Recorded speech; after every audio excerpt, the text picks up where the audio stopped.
Good morning, everyone, and welcome to the Oval Cricket Ground here in London. A welcome to those of you here in person and to those of you joining us online as well.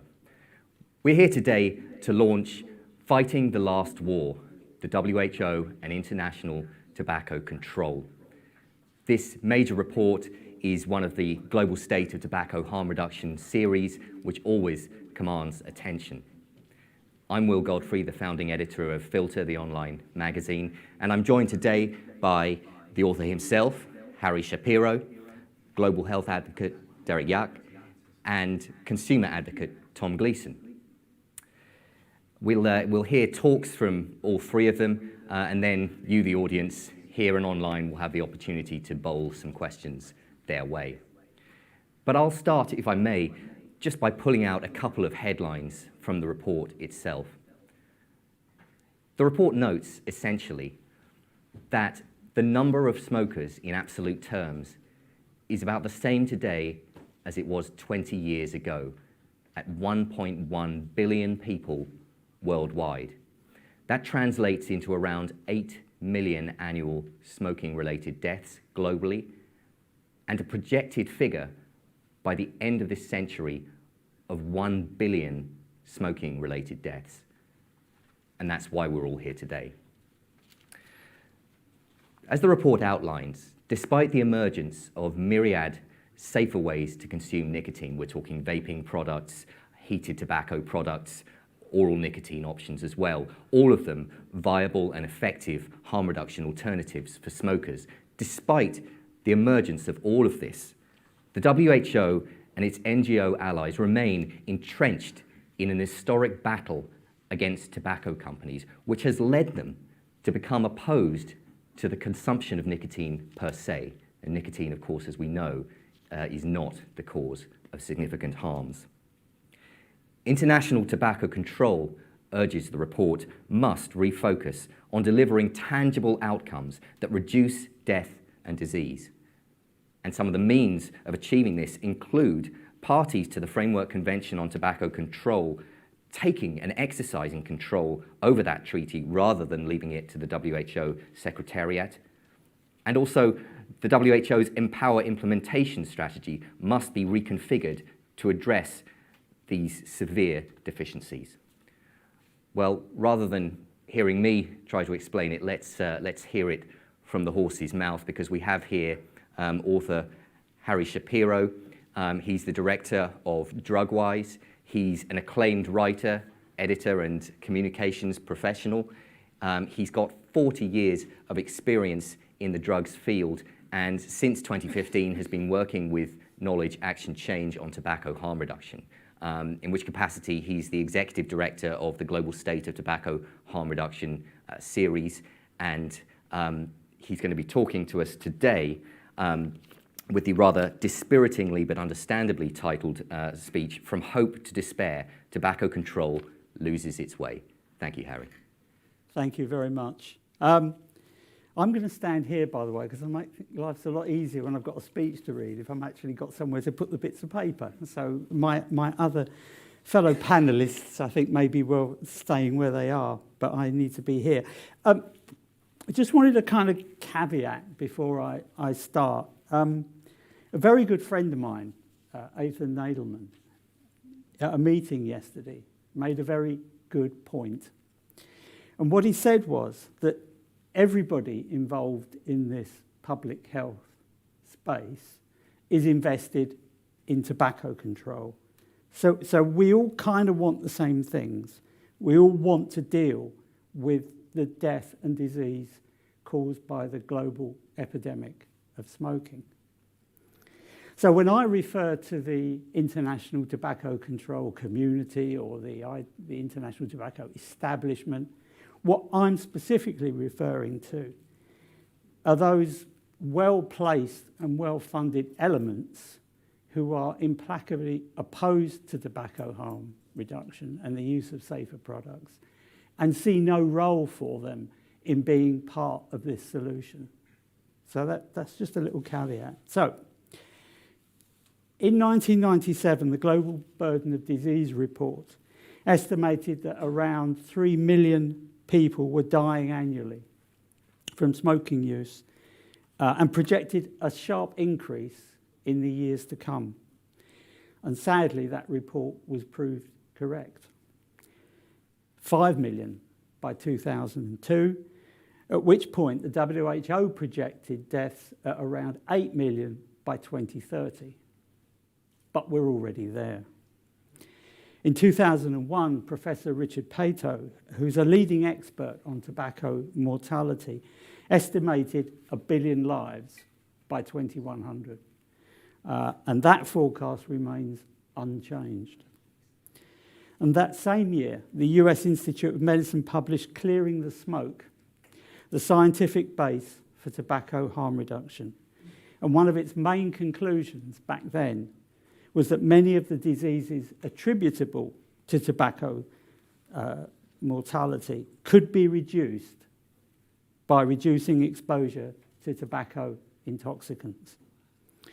Now, that report and all those calculations for deaths preceded enactment of the Framework Convention on Tobacco Control in 2005 and the entirely separate launch of the WHO Empower monitoring program in 2006.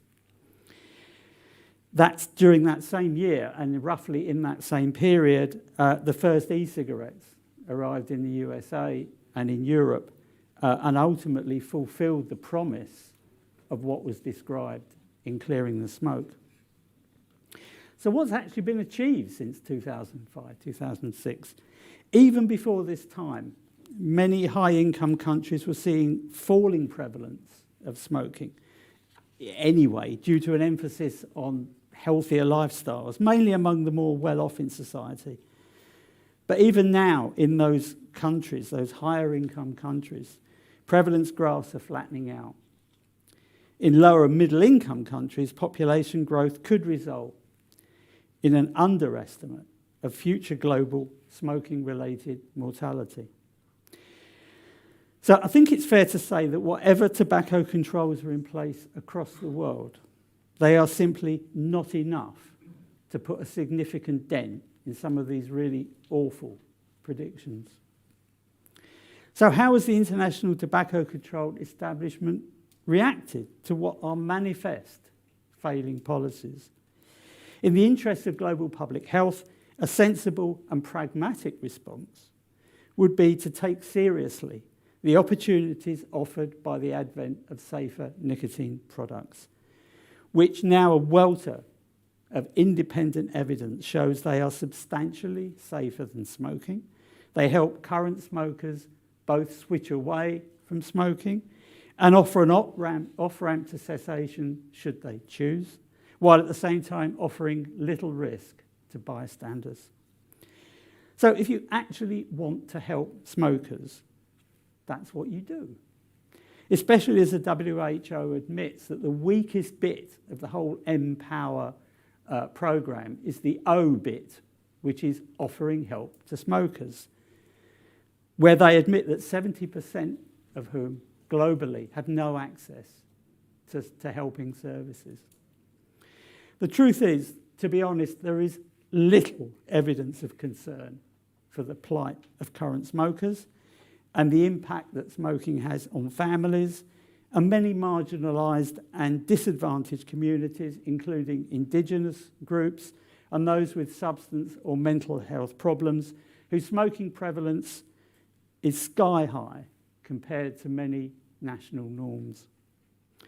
Buried in reports covering non-communicable diseases and sustainable growth development goals, there is a recognition of failing tobacco control policies.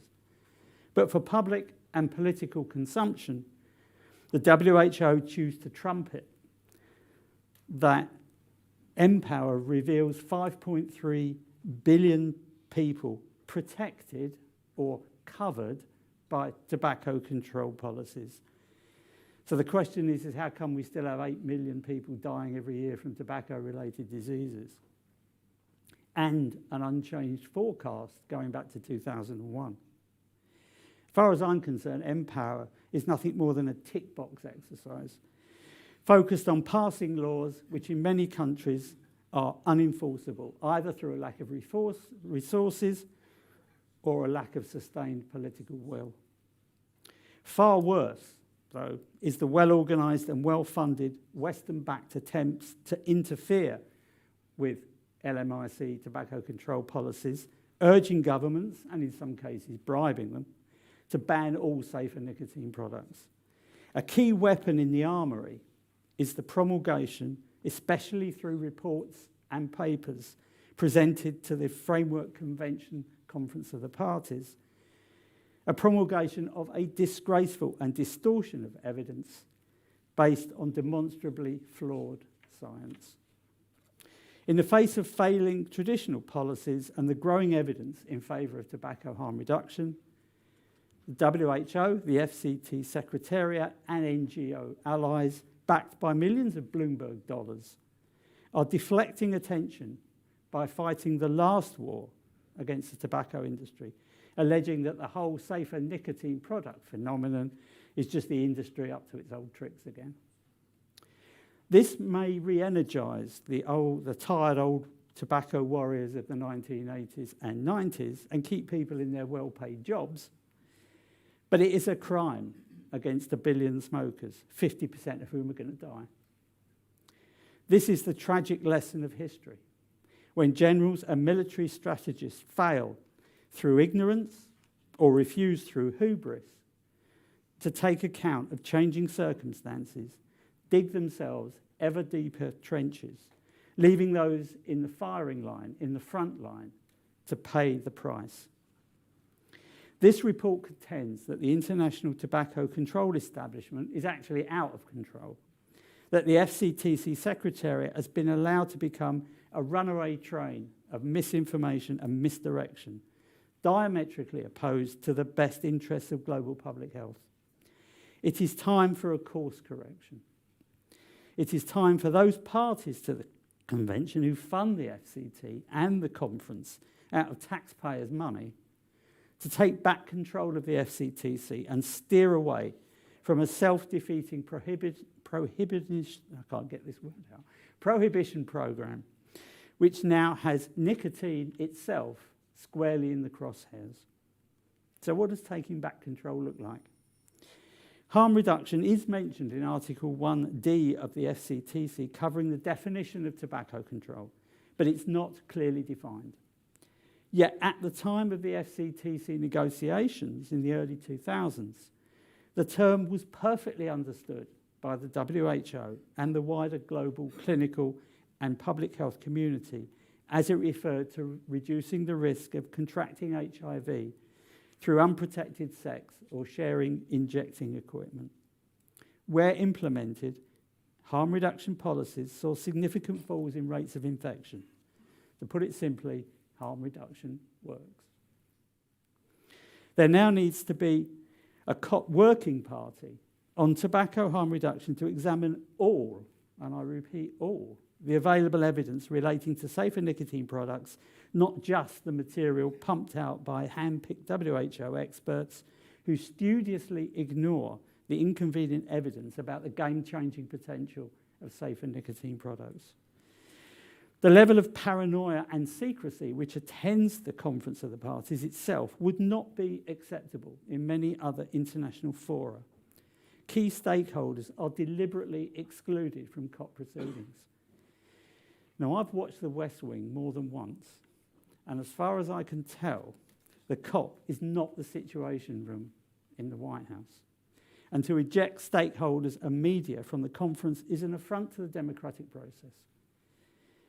By contrast, the forthcoming COP on climate change will admit representatives from business and industry, agriculture, labour unions, indigenous populations, environmental groups, the list goes on. The so-called justification for this totalitarian state of affairs is Article 5.3 of the Convention and its attendant guidelines. Or rather, I should say, an over-interpretation of those instruments. Neither was meant to exclude the industry, large or small, from being part of the solution. The primary intention of both was to ensure that any engagement between industry and government was open and transparent, and that industry should not be allowed to over-influence tobacco control policies. But what has happened is that the guidelines in particular have been used not only to undermine the democratic process of the COP, but has extended beyond the COP, used by the tobacco control establishment to slander, libel, exclude and threaten tobacco harm reduction activists and academics and clinicians working in support of tobacco harm reduction. The tobacco control establishment now has all the appearance of a religious cult. Secrecy, paranoia, personal attacks, and increasingly desperate distortion of the evidence as it realises that it is now on the wrong side of history. That from nowhere in 2006, there are now around 100 million global users of safer nicotine products. Life was so much simpler back in the 1980s and 90s. There were anti-smoking NGOs and the public and medical community lined up against the tobacco industry. The FCTC aimed to assist especially lower and middle income countries to develop tobacco control policies through guidance and support in a clear division between the availability of dangerous products and a government's duty to protect its citizens. Back then, no man's land didn't exist. I could say these days that the battle lines are far more blurred, but actually there shouldn't be any battle lines. In the debate about climate change, everyone is part of the solution, including oil, energy and mining companies, as well as environmental groups.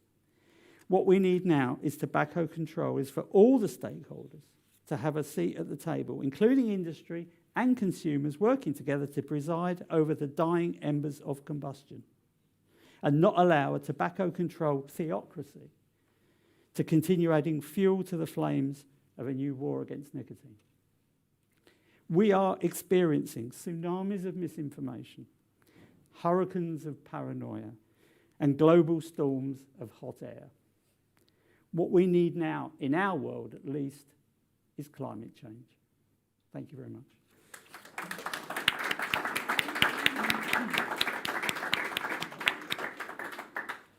Thank you very much, Harry. I appreciated your dissection of Empower and your depiction of the cult-like establishment among much else. And don't forget that you'll all have the opportunity to ask Harry and the others questions later on, and if you're online, you can be sending questions in already. We'll turn now to Dr. Derek Yach. Derek is a global health advocate of over 30 years' experience. He was previously, of course, the founding executive director of the Foundation for a Smoke-Free World.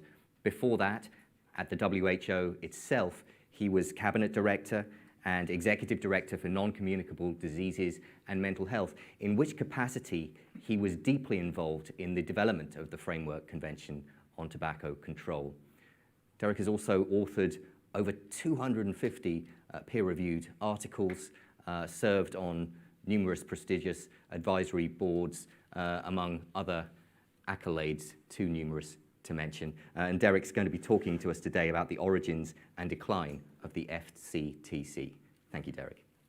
Thanks, and a real privilege to be with you all today. And let me commend particularly KAC, Jerry and Harry for the incredible leadership that they've provided in getting the kind of material, the kind of mobilization that we now have. That is one of the few serious counters to some of the stuff we're seeing coming out of WHO and Bloomberg-funded entities. So, I was reflecting, what do I really have to offer? And I think often just a little bit of a historical background may help people fill in some gaps that they may not be aware of. And I lived a lot of them, so I know what was actually happening in some of the periods. Not all. I was too young for the 1962 report of the Royal College of Physicians that actually started it all. But let me go back to 1970. 1970 was a very important year. It was the very first time that a resolution came to the floor of the World Health Organization where it had wording saying that smoking kills and action is needed. It was based really on two major international reports, the Royal College of Physicians report of 1962 and the Surgeon General's report of 1964. And remember, both of those reports were led by doctor-based organizations. It was the Royal College of Physicians from this country that was the very first call for serious international action. And I'm going to come back to that all these years later.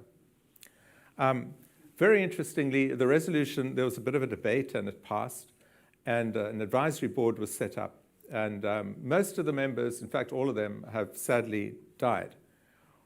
One of the original members of that task force is alive and at 90, still active.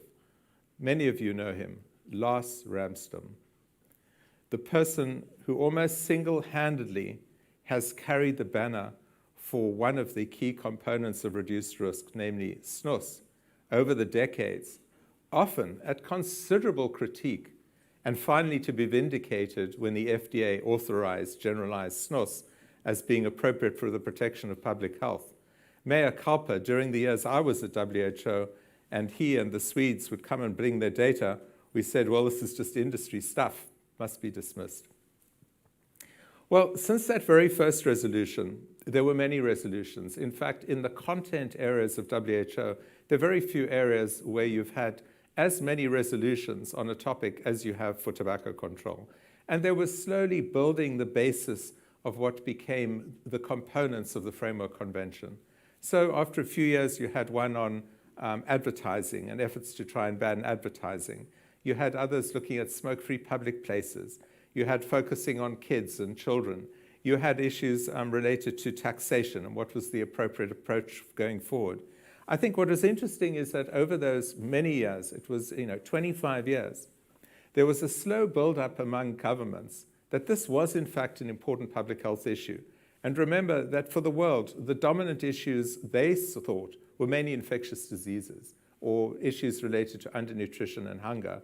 There was virtually no interest or support for serious chronic diseases and their determinants. Things like cancer, cardiovascular disease, mental health, chronic lung diseases were not a priority, whereas measles, tuberculosis, undernutrition, and so on were the priorities.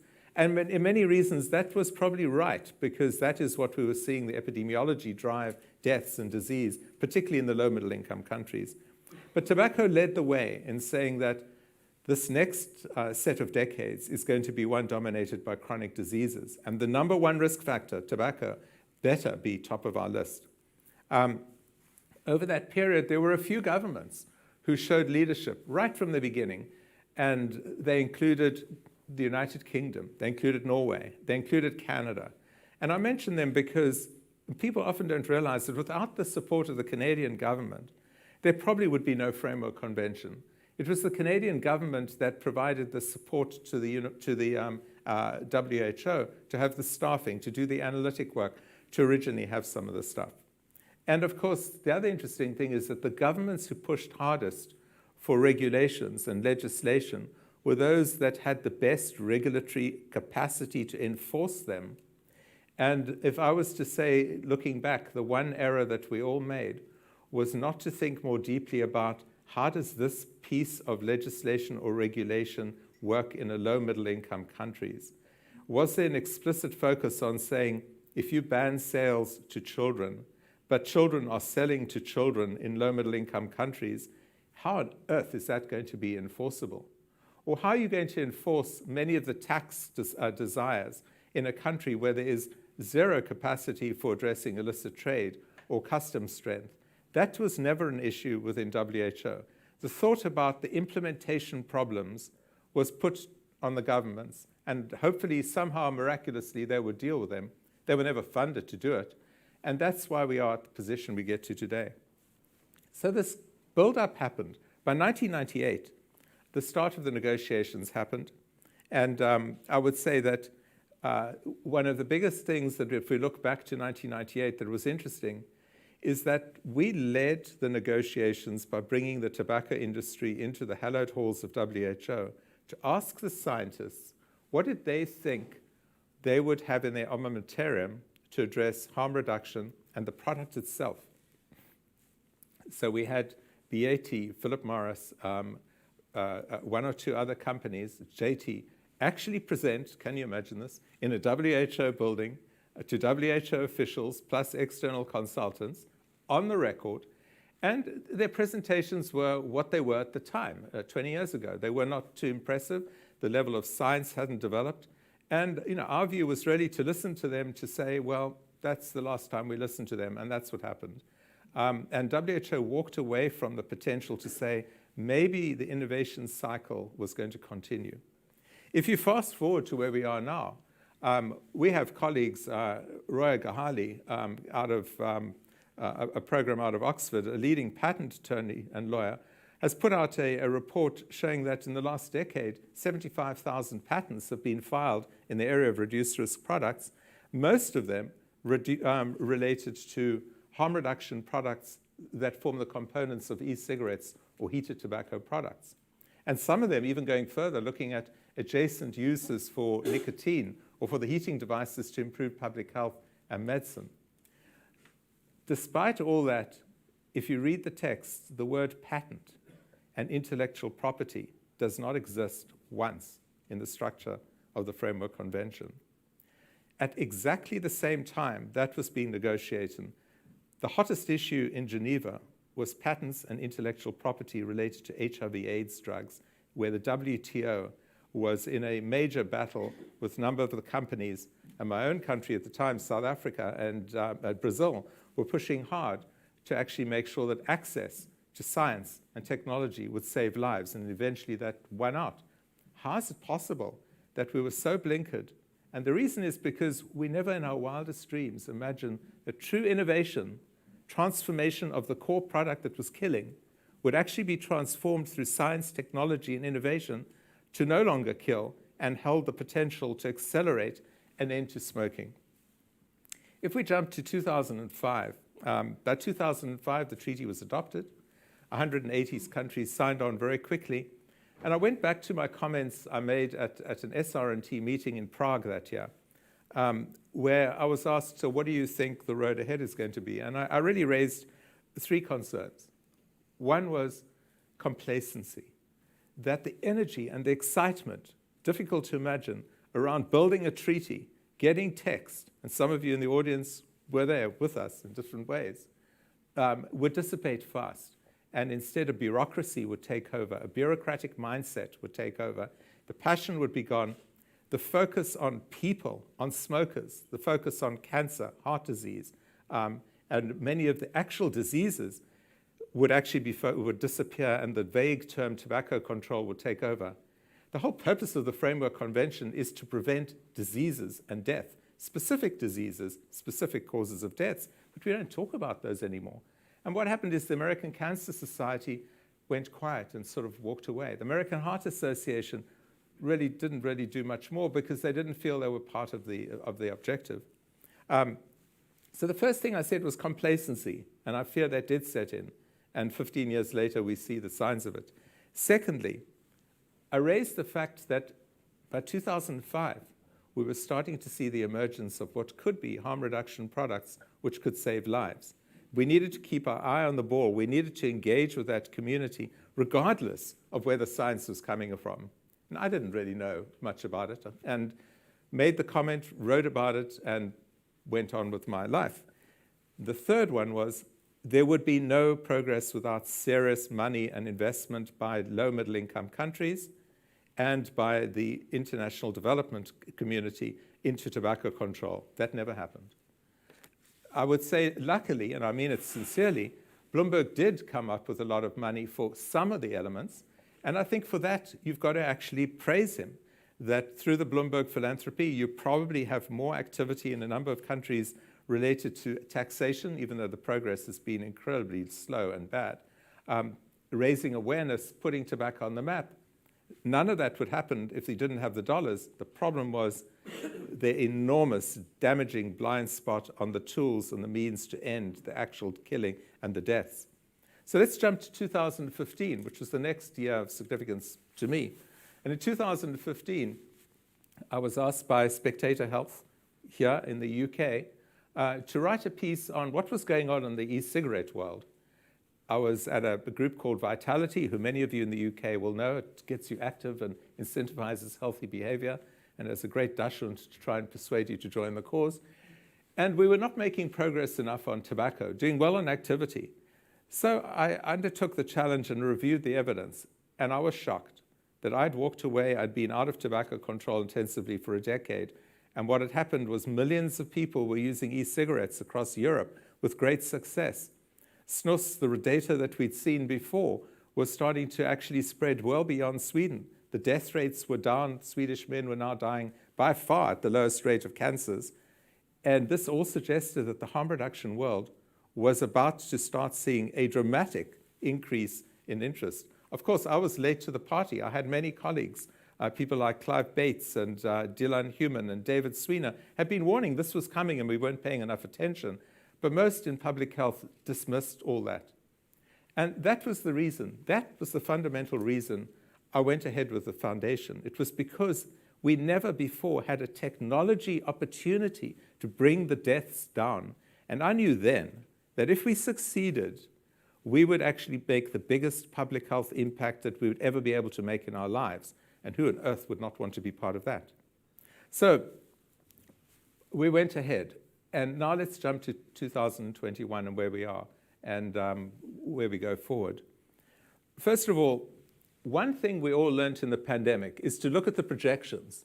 You know, every day these grim projections, you know, the numbers have gone up, the deaths have gone up, and people didn't just talk about them. In some parts of the world, they actually looked at the projections and said, we better double down on masks and social distancing. We better increase our vaccine. There was action based on the projections. You heard what Harry said. 1 billion people are set to die this century if we continue with our trends. 8 million people are dying this year. The thing about tobacco control and the outcome is that it's much more secure to project future deaths because the epidemiology of what happens when you smoke and later die is pretty certain. So when you see projections, you better act on them. But where's the action? Oh, isn't it interesting? We have 8 million people dying this year, and if we continue, blah, blah, blah, blah, blah. Instead of saying, my God, we've got to reverse these trends. We've got to have greater passion, greater activity. And I think that, I hope, is the lesson that people take from the report, that the chance to act remains here, but the results will only be seen 15, 20 years from now, which means we have to tolerate delayed satisfaction in this game compared to COVID, where you see the changes almost overnight. So what are the positive signs? I think the Royal College of Physicians report this year, going back to it, all those decades later, is now leading the world with physicians saying use e-cigarettes as part of your armamentarium. The commonest way people are quitting is through e-cigarettes. Use them, and I'm sure that when they look at the other opportunities, they will see the same. That message needs to be globalized. Nowhere in the world do you see the smoking rate go down among the general population before it first goes down among the doctors. And the gap is usually a decade. Nowhere in the world. Look at China. The smoking rate among doctors is 50%. The smoking rate in men is 50%. In Indonesia, the figures are 60, 65% for both. If the doctors don't lead, the population will not follow, the population will not act. We have forgotten about the doctors. We've forgotten about their leadership. They played decisive roles before, and they need to return to that role.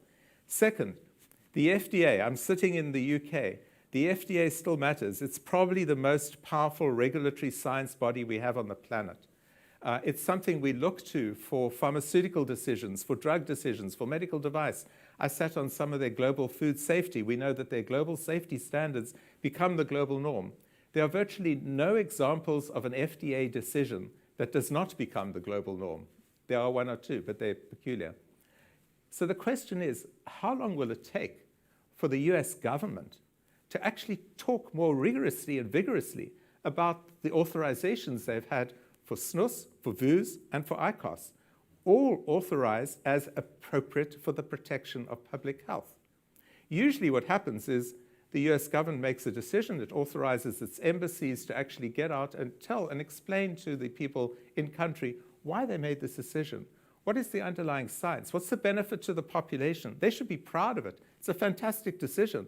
Don't let it sit in the US and fester. Let it become part of the global debate and the global norm. Combine that with the Royal College of Physicians report and the Doctor's Voice of the UK, and you have two incredibly important countries respected around the world in a position to actually influence the debate.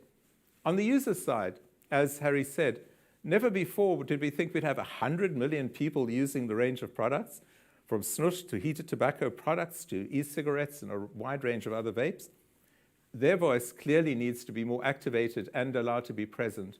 Remember what we learned from HIV/AIDS. It was when the patients and the people who had AIDS who spoke up and organized and said, nothing for us without us, action followed.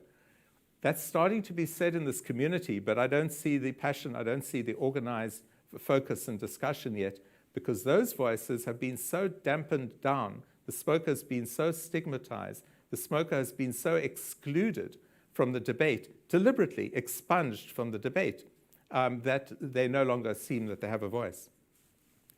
And then on to the companies. We are so cautious and careful about saying, we don't talk about company X, Y, and Z, and you don't want to. Well, let's just take one very quick look, and I'm nearly there, Will, to take one quick look at the internal combustion engine debate. What's going on there? You have President Xi of China saying he wants to end the sale of the internal combustion engine, I think he said within a decade. You have President Biden making similar comments about where he wants the US to be 15 years from now. Of course, China can do a lot by control. The US has got to stimulate market forces. What are the companies doing? Well, many of them are way out front. If you've got companies like Swedish Match getting 40% of their revenue from reduced risk products, PMI is now at 30%, BAT is at 12%, that's a pretty good starting point from zero not too long ago. Why aren't we getting out there and saying they are the equivalent of Ford and General Motors and Volvo, all actually saying we want to end the internal combustion engine? And what is happening to them? Governments adjust their regulations to make it easier for them to actually get out and make it easier for consumers to buy these products. But that isn't all. We have the equivalent of Teslas. We all praise Teslas doing a fantastic job, but nobody says Tesla should be given even more praise than GM getting out of internal combustion engine. Tesla's been on the front end, but it's no longer the largest contributor to reduced risk products. So who are the Teslas? Smoor, a country coming out of China at us around the world with a market capitalization far greater than Juul. Most people never talks about them. Relax, another company based out of Singapore. And of course, Juul. And remember, between them, initially, none of them had any tobacco industry ties. Juul, of course, does. The other two don't. But is that the point? The point is they are leading the way out of combustibles with products, with marketing, with strategies. Surely the government should say, let's make it easier for them. And the way to do it is to make sure that you have your regulations proportionate to the risk of the product, something I think we'll talk about lastly. So let me just end by saying, when I look forward, I hope that we recognize that this will be a holding year. The best that can be achieved at COP9 is not much. We hope it's a year of relative silence. It's a year of a lot of noting and nodding, but it's a year when the member states finally start seeing that if you've got 100 million users, if you've got FDA authorizations all over the place and many more to come, if you've got the Royal College of Physicians and doctors starting to see it, if you've got the distortion on the knowledge of nicotine that you have, surely the time's come to change course and actually address what could be preventing the largest cause of death in the world. Thank you.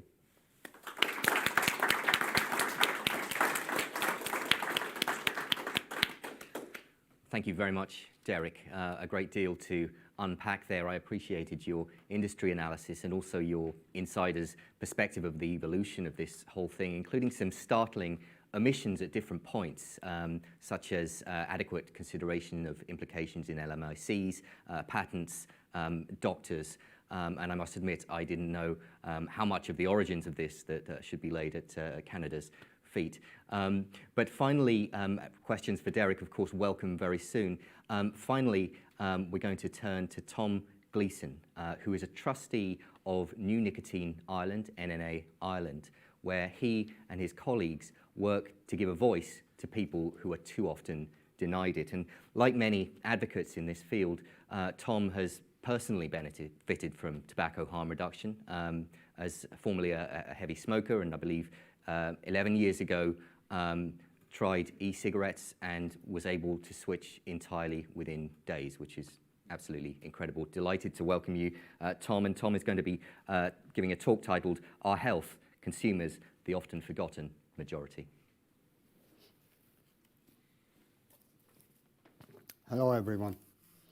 Like Harry, I'm going to take advantage of the distance here. For the ordinary person, whenever we hear discussions on safer nicotine products, e-cigarettes, new and novel nicotine products, whatever term they use, we hear from tobacco control.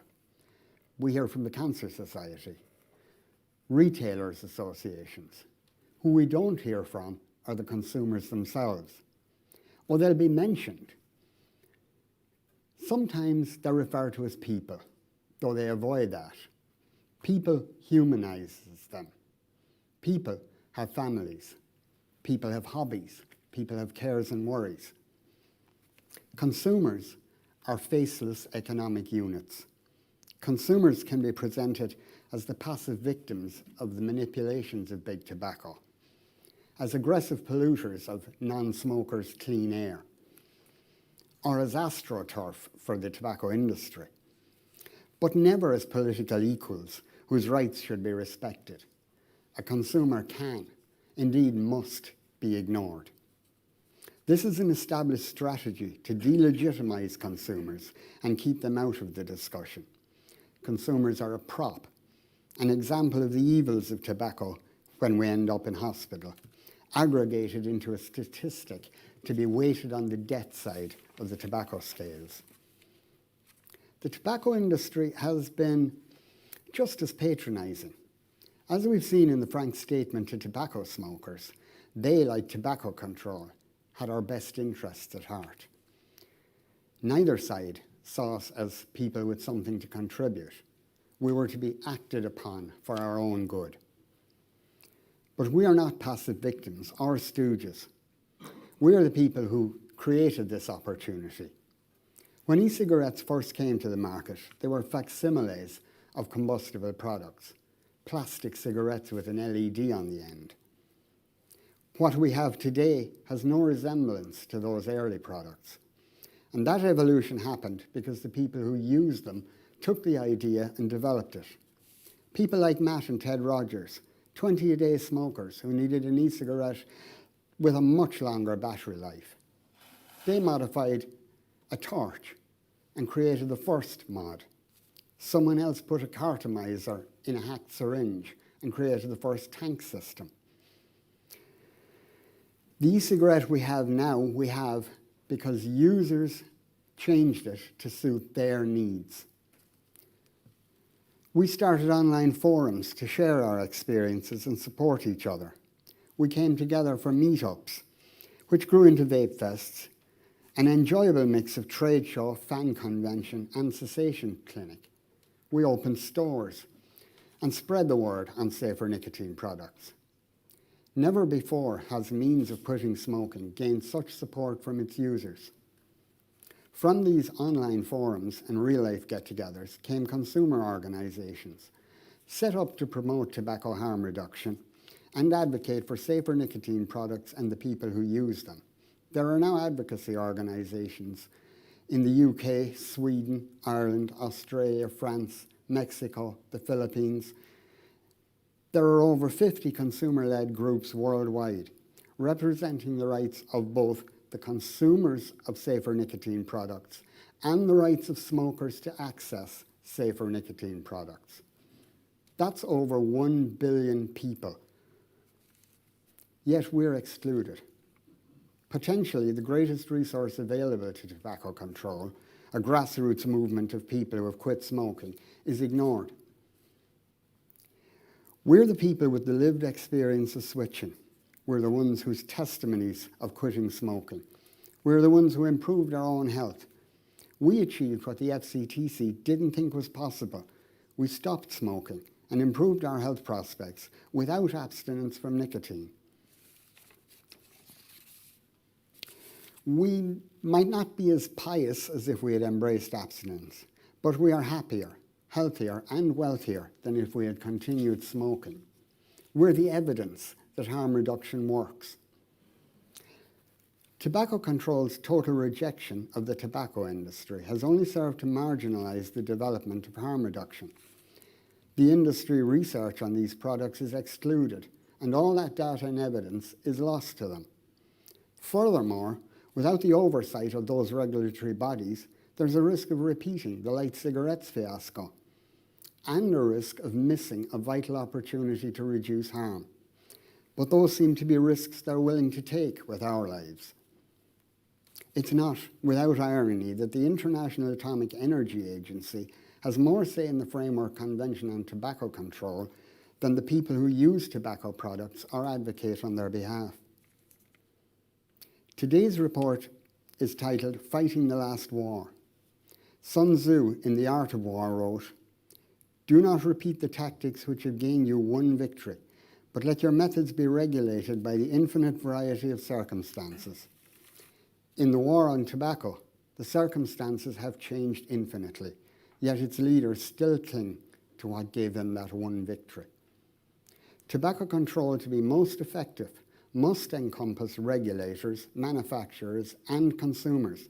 All can and must make a contribution to reducing the toll on health and well-being that comes from combustible tobacco. The International Covenant on Economic, Social, and Cultural Rights states that the right to health encapsulates, this is long, a right to control one's health and body, guaranteeing the enjoyment of a variety of facilities, goods, services, and conditions necessary for the realization of the highest attainable standard of health. That's what harm reduction is. If we accept the right to health as a right that enhances autonomy and human dignity, we must prioritize interventions most likely to increase the economy of those least able to achieve it without outside help. Harm reduction may increase the number of users at a population level, but that's not a basis upon which a human rights approach should be judged. The right to health focuses on an autonomous individual. Harm reduction will probably not be the magic bullet to end tobacco-related mortality and morbidity, but it can be a synergistic complement to other tobacco control measures. Unlike current efforts, we don't need to do anything to introduce a harm reduction strategy. Private enterprise is already providing the products. People themselves are spreading the word and encouraging each other. Instead of hindering this, national and international policymakers should engage with harm reduction. With appropriate regulation, the products and the consumers will do the rest. A consumer's voice matters, and it makes the difference. When the TPD was being revised, the intention was to regulate safer nicotine products as medicines. We campaigned against this, and the TPD is now a set of regulations much more fitted to the products and protecting the health of the people who use them. There was no EVALI outbreak in the EU. You're welcome. This should serve as a template for others to follow. But the war on tobacco is never ending, and those opposed to harm reduction are still attempting to restrict safer nicotine products and stifle the progress we've made. We must speak up. We must tell people about what we do, who we are, and why we do it. We must unite and support each other. We must let the regulators and the legislators know that we will not be excluded. They may ignore us, but we will not be silent. We cannot let them forget that this is about us, about our health, our choices, and our lives. To borrow a phrase, there can be nothing about us without us. Thank you.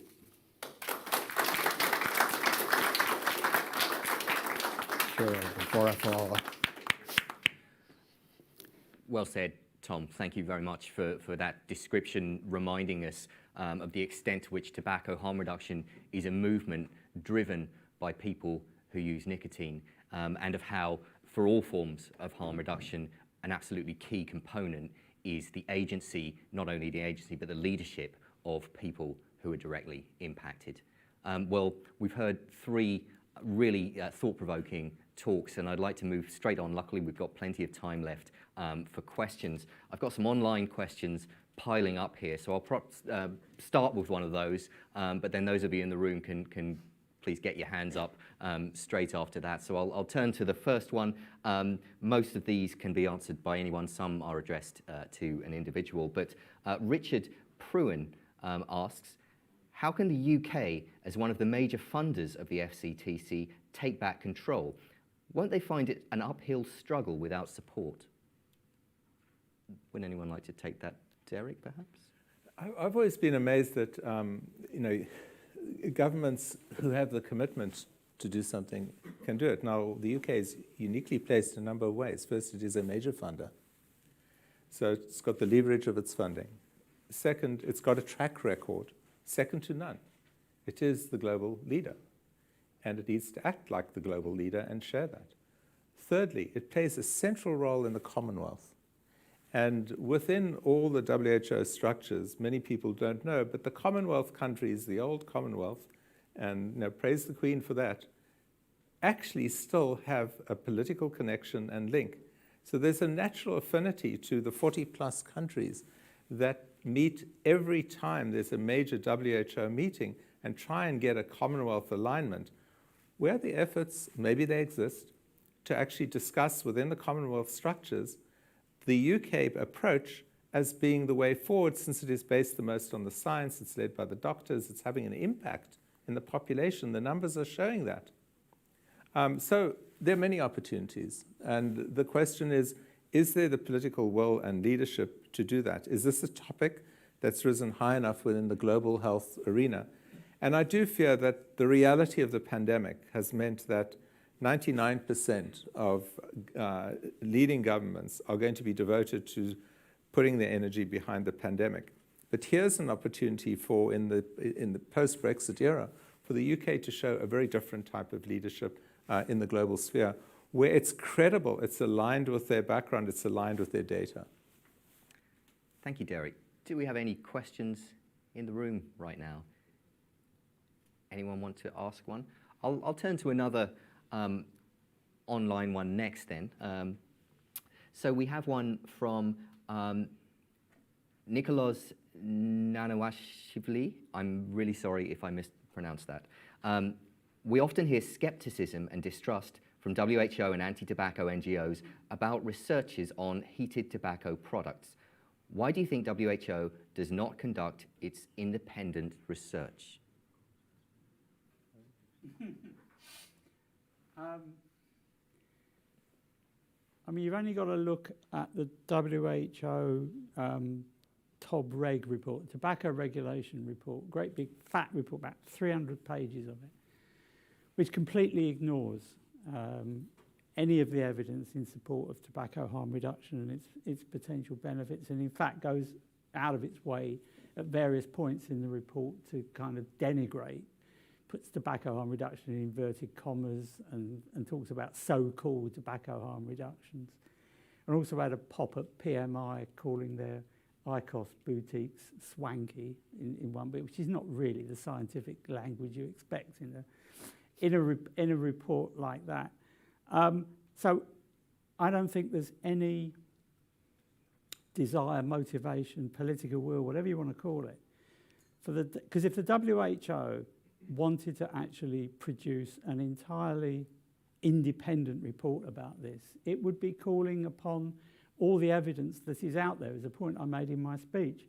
And I remember from one of the pre-COP, I can't remember which COP it was, COP 6, COP 7, they produced a paper for the conference which made it absolutely clear that medicinal use of nicotine, as in nicotine replacement therapy, was acceptable. Recreational use of nicotine was not acceptable, and it was quite clear in that report.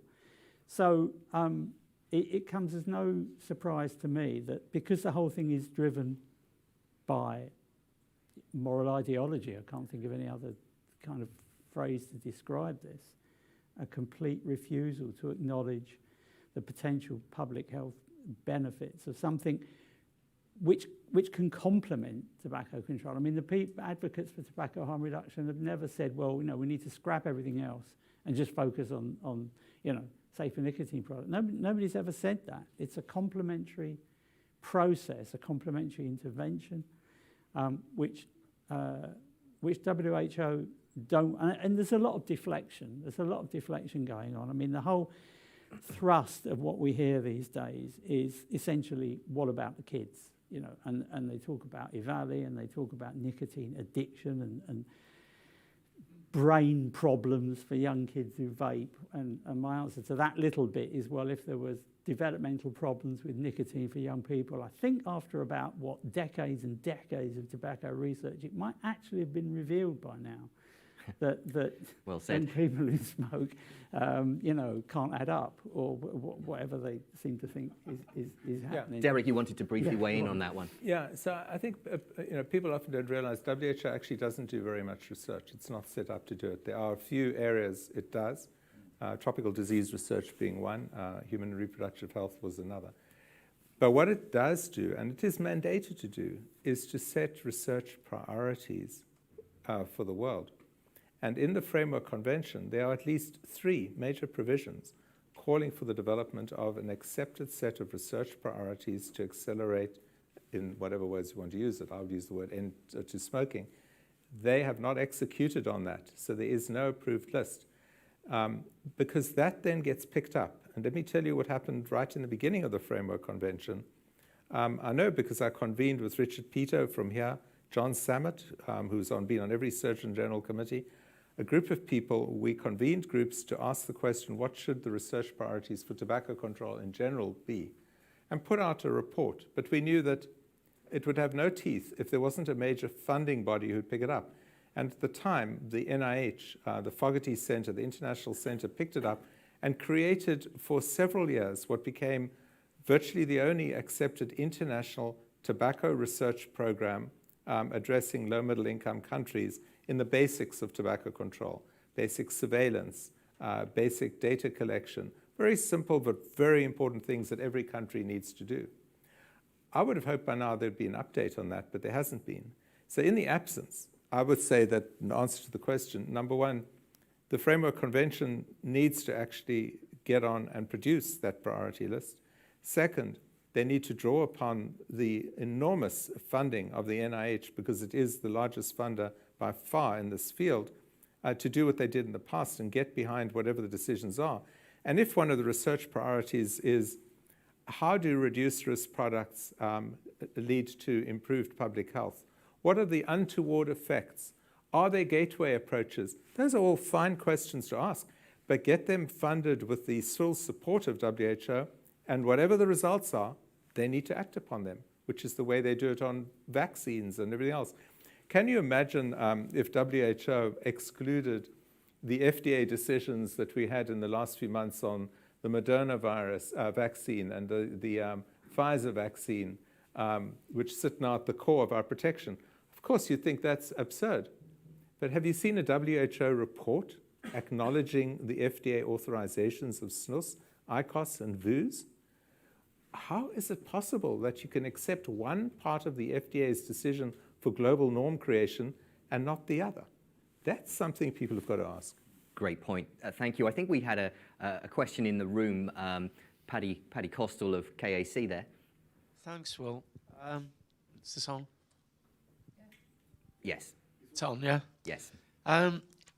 Just something which I hope is timely and appropriate, but in approximately 30 minutes' time, the Chancellor of the Exchequer for the UK is going to deliver his budget speech in Parliament, which is going to determine expenditure, fiscal arrangements, etc. for the next 12 months. And I wonder what each of the panellists might like to see Mr. Sunak say in relation to tobacco regulation and taxation. Thanks, Paddy. Tom, would you like to start? I don't know if you want to comment on the Chancellor, but just your thoughts about taxation and its impact, taxation relative of reduced risk products and tobacco, and its impact on the consumer. Yeah. The thing is, taxation actually works to reduce smoking. But it's reached a point now where diminishing returns are setting in. You're punishing the smoker. You're not just giving him a strong hint that he shouldn't smoke. You're actually punishing him every time. That's maybe we've reached the end for the capabilities of taxation, certainly in the Western world, in developed countries, to do what it's intended to do. All it does at this stage is drive people to the black market. It's further evidence that we need another string to the bow. I'm kind of hoping he puts nothing on him, but you know. Yes. Thanks, Tom. Would you broadly agree with that, Derek? I don't have a strong view, so maybe Harry could. I have even less a strong view. I don't actually know. I mean, we've kind of trumpeted the UK as a kind of leader in the public health, and I think it's probably true. But it would be helpful if and I'm not even sure this is particularly related to taxation, although I would say that and I'm no expert on this at all, but you really want to put as much space between the product availability and cost and accessibility of safer nicotine products as opposed to cigarettes. So you need what I assume would be an ever-widening gap to make these products acceptable. But I think there's a much wider issue here about kind of having the support of government in encouraging people to switch away. And I'm not sure there really is. I mean, we know Public Health England reports, Royal College of Physicians reports, but it still doesn't appear to be a kind of getting out into the general public. I mean, we've still got a significant number of health professionals, GPs that Derek mentioned, who still think that nicotine causes cancer and all the rest of it. So I think maybe if you're looking to put some more cash into public health, that there may be some attempt to make the advantages of safer nicotine products more available, more accessible, and get those messages out. And I mean, the government's been, for the past 18 months, all we've had is like daily press releases, press conferences, press briefings about, sloganising how we deal with COVID, safe space, wear your mask, protect the NHS, save lives, and all of that kind of public health messaging has been going on around the virus. It would be nice to see some financial effort put into doing the same kind of thing for tobacco harm reduction and the advantages that can bring for people who currently smoke.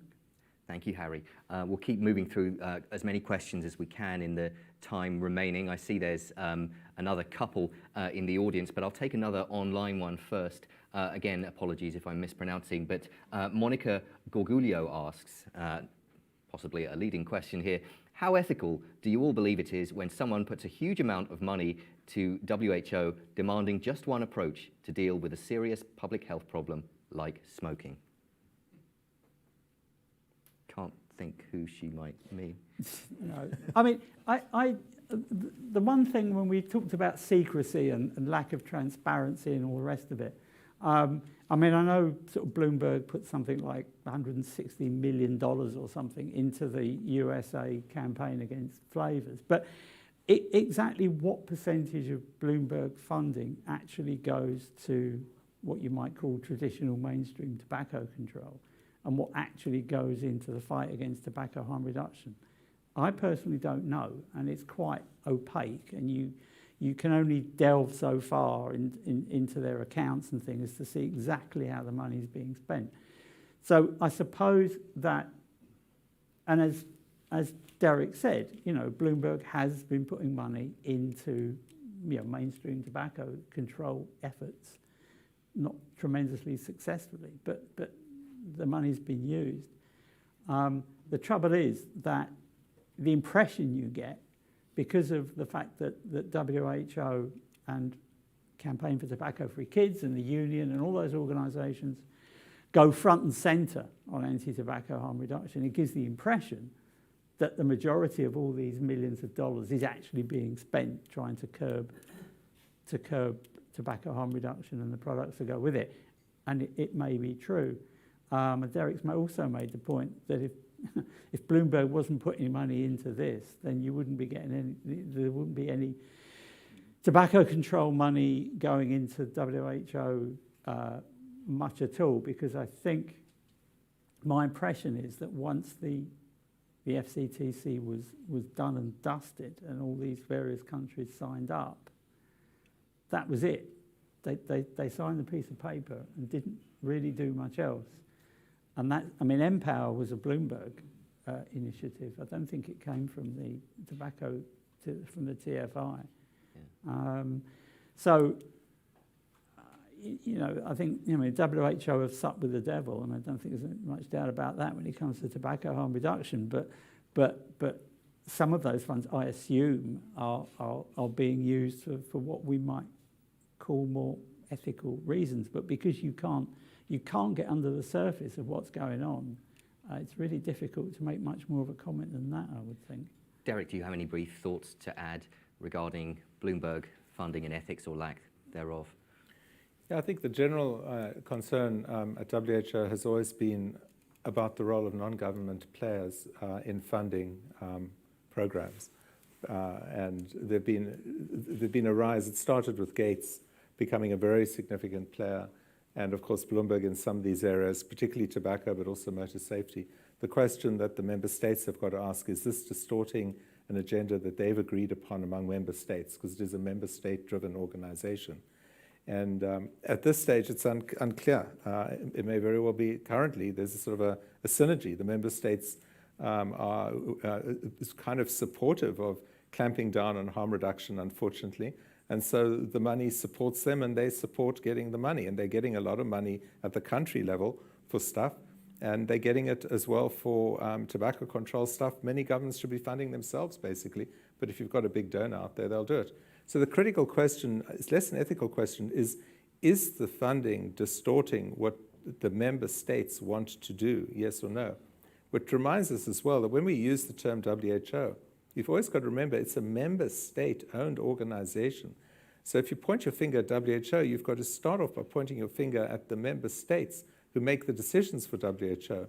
Now, it is certainly the case that the issue of tobacco control has slumped pretty far down the list of priorities for member states in this pandemic period, and even before with many of the other concerns.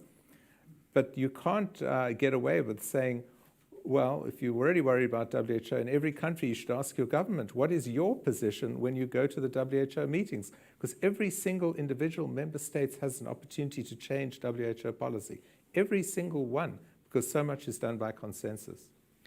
Thank you, Derek. Let's take one from the room next. I'm not sure who was next. We had one at the front. We'll take Sud, if you could just introduce yourself before asking your question. Thank you. Sure.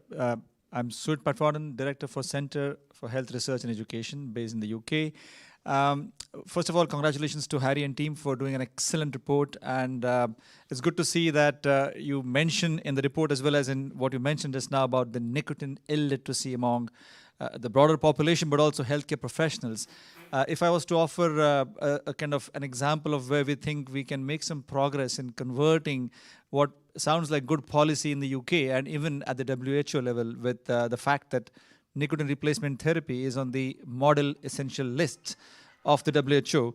I think what we've seen, Harry, and I hope that that is captured in your future reports, is that in the UK and in India, where we have the same level of nicotine illiteracy, the effort we are doing with healthcare professionals seems to give some promise to us. In the UK itself, we have worked with the largest mental health private provider, and there are about 4,000 healthcare professionals at the coalface now in the UK who have gone through what I would call THR literacy training, and they are nicotine literate, I would say, at least for this year, and they'll go back to another CME next year. But the big problem, and I would love to hear your thoughts, all of you at the panel, is healthcare professionals' education does not include nicotine and tobacco harm reduction.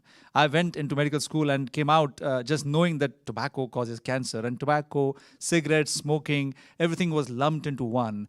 And if it was not for my time over the last few decades in this area, I wouldn't be any more enlightened. And this is the biggest challenge we face. And I don't think enough is done, apart from some of the work we're doing in India and the UK, on actually busting some of these myths. Thoughts? Thank you, Sud. Let's turn to Tom first. That sounds a fantastic project, by the way, and the nicotine illiteracy in doctors and healthcare workers that Sud referenced. I just wondered whether you or your consumer advocate allies have had sort of direct experience of that. Yeah, it's a hurdle. Nicotine is guilty by association as much as anything else. And it's almost become a synonym for tobacco, for smoking. Unfortunately, it's nicotine, and they have been well able to play on the teen end of the word in every advertising campaign. So fair play to them. It's hard to resist a pun like that. But it's left people with the impression that the smoke doesn't matter. The smoke isn't the problem. But we still have chimneys in our houses. It should clue them in. The smoke is the part that kills people. The smoke is the part that causes the diseases. How you re-get the focus back there, I have no idea. I have no idea if the people who technically fight the diseases are even willing to do that. Yeah. They seem to be quite happy to eliminate nicotine completely, rather than say, yeah, the nicotine is fine. Which is odd, because on the other hand, there's a much more liberal approach to cannabis, even smoked. Figure it out. Yeah.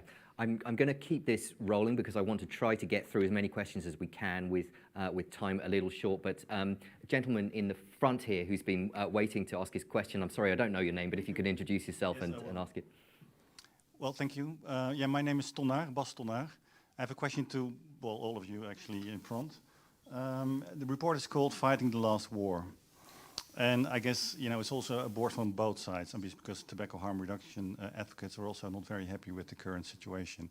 We know COP9 is coming in 1.5 weeks. We don't expect much, because most of the important decisions that have a relationship to tobacco harm reduction are being deferred to COP10, which will be in 2023. What would we see as a success in 2023 for COP10? But concretely, we obviously can't change the treaty. But what should we do, and what should we expect, and what should we consider a win? Thank you. I'm going to put that one to Harry, because we have one for Derek coming up shortly. But Harry, from obviously being deeply immersed in this, what would you see as a win? As I said in my speech, it's all about course correction. It seems to me that if there was a way, and somebody asked a question about having UK support, and I think we already know that the UK at the moment is not in any mindset to start talking about tobacco harm reduction working party at COP. But I think between now and then, success would be at least more countries beginning to question the information that they're being delivered from WHO, from the Secretariat. Of course, the thing about COP is, of course, a lot of the decisions and discussions and debates go on well before anybody gets anywhere near the conference. But it would be, and Derek mentioned the importance of FDA decisions on all of this. And so I would hope to see a direction of travel towards a more kind of pragmatic response. And I think some of the actions of the anti-tobacco harm reduction groups and allies and funders do show an element of desperation. And I do think they probably think in some way they are losing the argument, and so resort to some of the tactics that we all know about in terms of trying to discredit the information and the people and all the rest of it. But as Derek said, it took from sort of 1970 to the kind of 90s for tobacco control and the problems that tobacco causes to begin to come up the political radar. I hope it doesn't take that long for things to be turned around to the way we want. But in the way that the technology has just taken off and the number of consumers have taken off since around 2006, there might be some hope that you can turn the oil tanker around in somewhat less time than we've experienced up to now. Thank you, Harry. I'm going to get as quick as I can with the timings on these last ones, but another one that came in for Derek from Dorothy Aderman, saying, can the FCTC be revised to truly incorporate harm reduction in SMPs, or is it irrevocable? Work with what we've got and improve it, or tear it up and start again? Yeah, I won't embarrass anybody in the room, but we have a world expert who did her PhD exactly on the topic of the Framework Convention and what can be revised and what can't be revised. And from my learning from her and others is that the text provides the leeway to do what we need to do. The definition includes harm reduction. All the provisions are general. The specifics go into the development of guidelines. So there are provisions on taxation. What we need are clear guidelines, which can be done without an amendment to the Constitution, saying, how do we adapt the regulatory guidelines in relation to harm reduction? And the answer should be by using the relative risks underlying the different products that we have. In other words, risk proportionate regulation. How do we, and it applies to the product regulations, it applies to the taxation, the education, and the information. So the answer is yes, with some creative thought, guidelines could be developed that would actually put teeth behind harm reduction in the very provisions where they need to be. So you clearly got to distinguish between a harm reduction product in the way it gets taxed, or the way it gets communicated, or way you deal with flavors. There's nothing in the Framework Convention that stops that happening, except the will of the member states at this stage. Thank you, Derek. Do we have another one in the room? I'm not sure who's next. Yes, sir. If you could introduce yourself and ask your question. My name's Adrian Marshall. Question to the panel. Is there more that the tobacco industry and the nicotine industry could be doing to help to sort of break this impasse with the WHO and those in the sort of WHO orbit? Clearly, we've seen different strategies from different companies, acquisitions, new products, public statements of intent to end selling cigarettes, acquisition of medical device companies. Are these helpful? Do they actually, are they counterproductive? And are there other things that perhaps the companies themselves could be doing to try and demonstrate that they deserve a different perception? Interesting one. Thank you. Who would like to take that? Derek.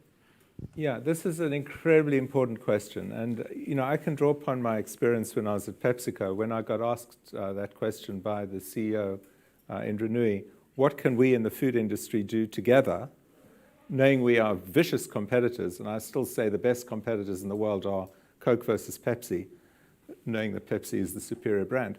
But, and they got together around a couple of things. They agreed, number one, the 10, 12 top food multinationals needed to come up with a marketing to kids program that was sharp, that they were going to have externally audited and they were going to report to WHO on, and was going to meet the WHO criteria, plus the industry could certainly do that. There's nothing stopping them doing that. Some of the leading companies have got voluntary codes that are way beyond the text of the Framework Convention, and always will be, because member states keep dragging things down to a lowest common denominator. That would be a sign of incredible faith.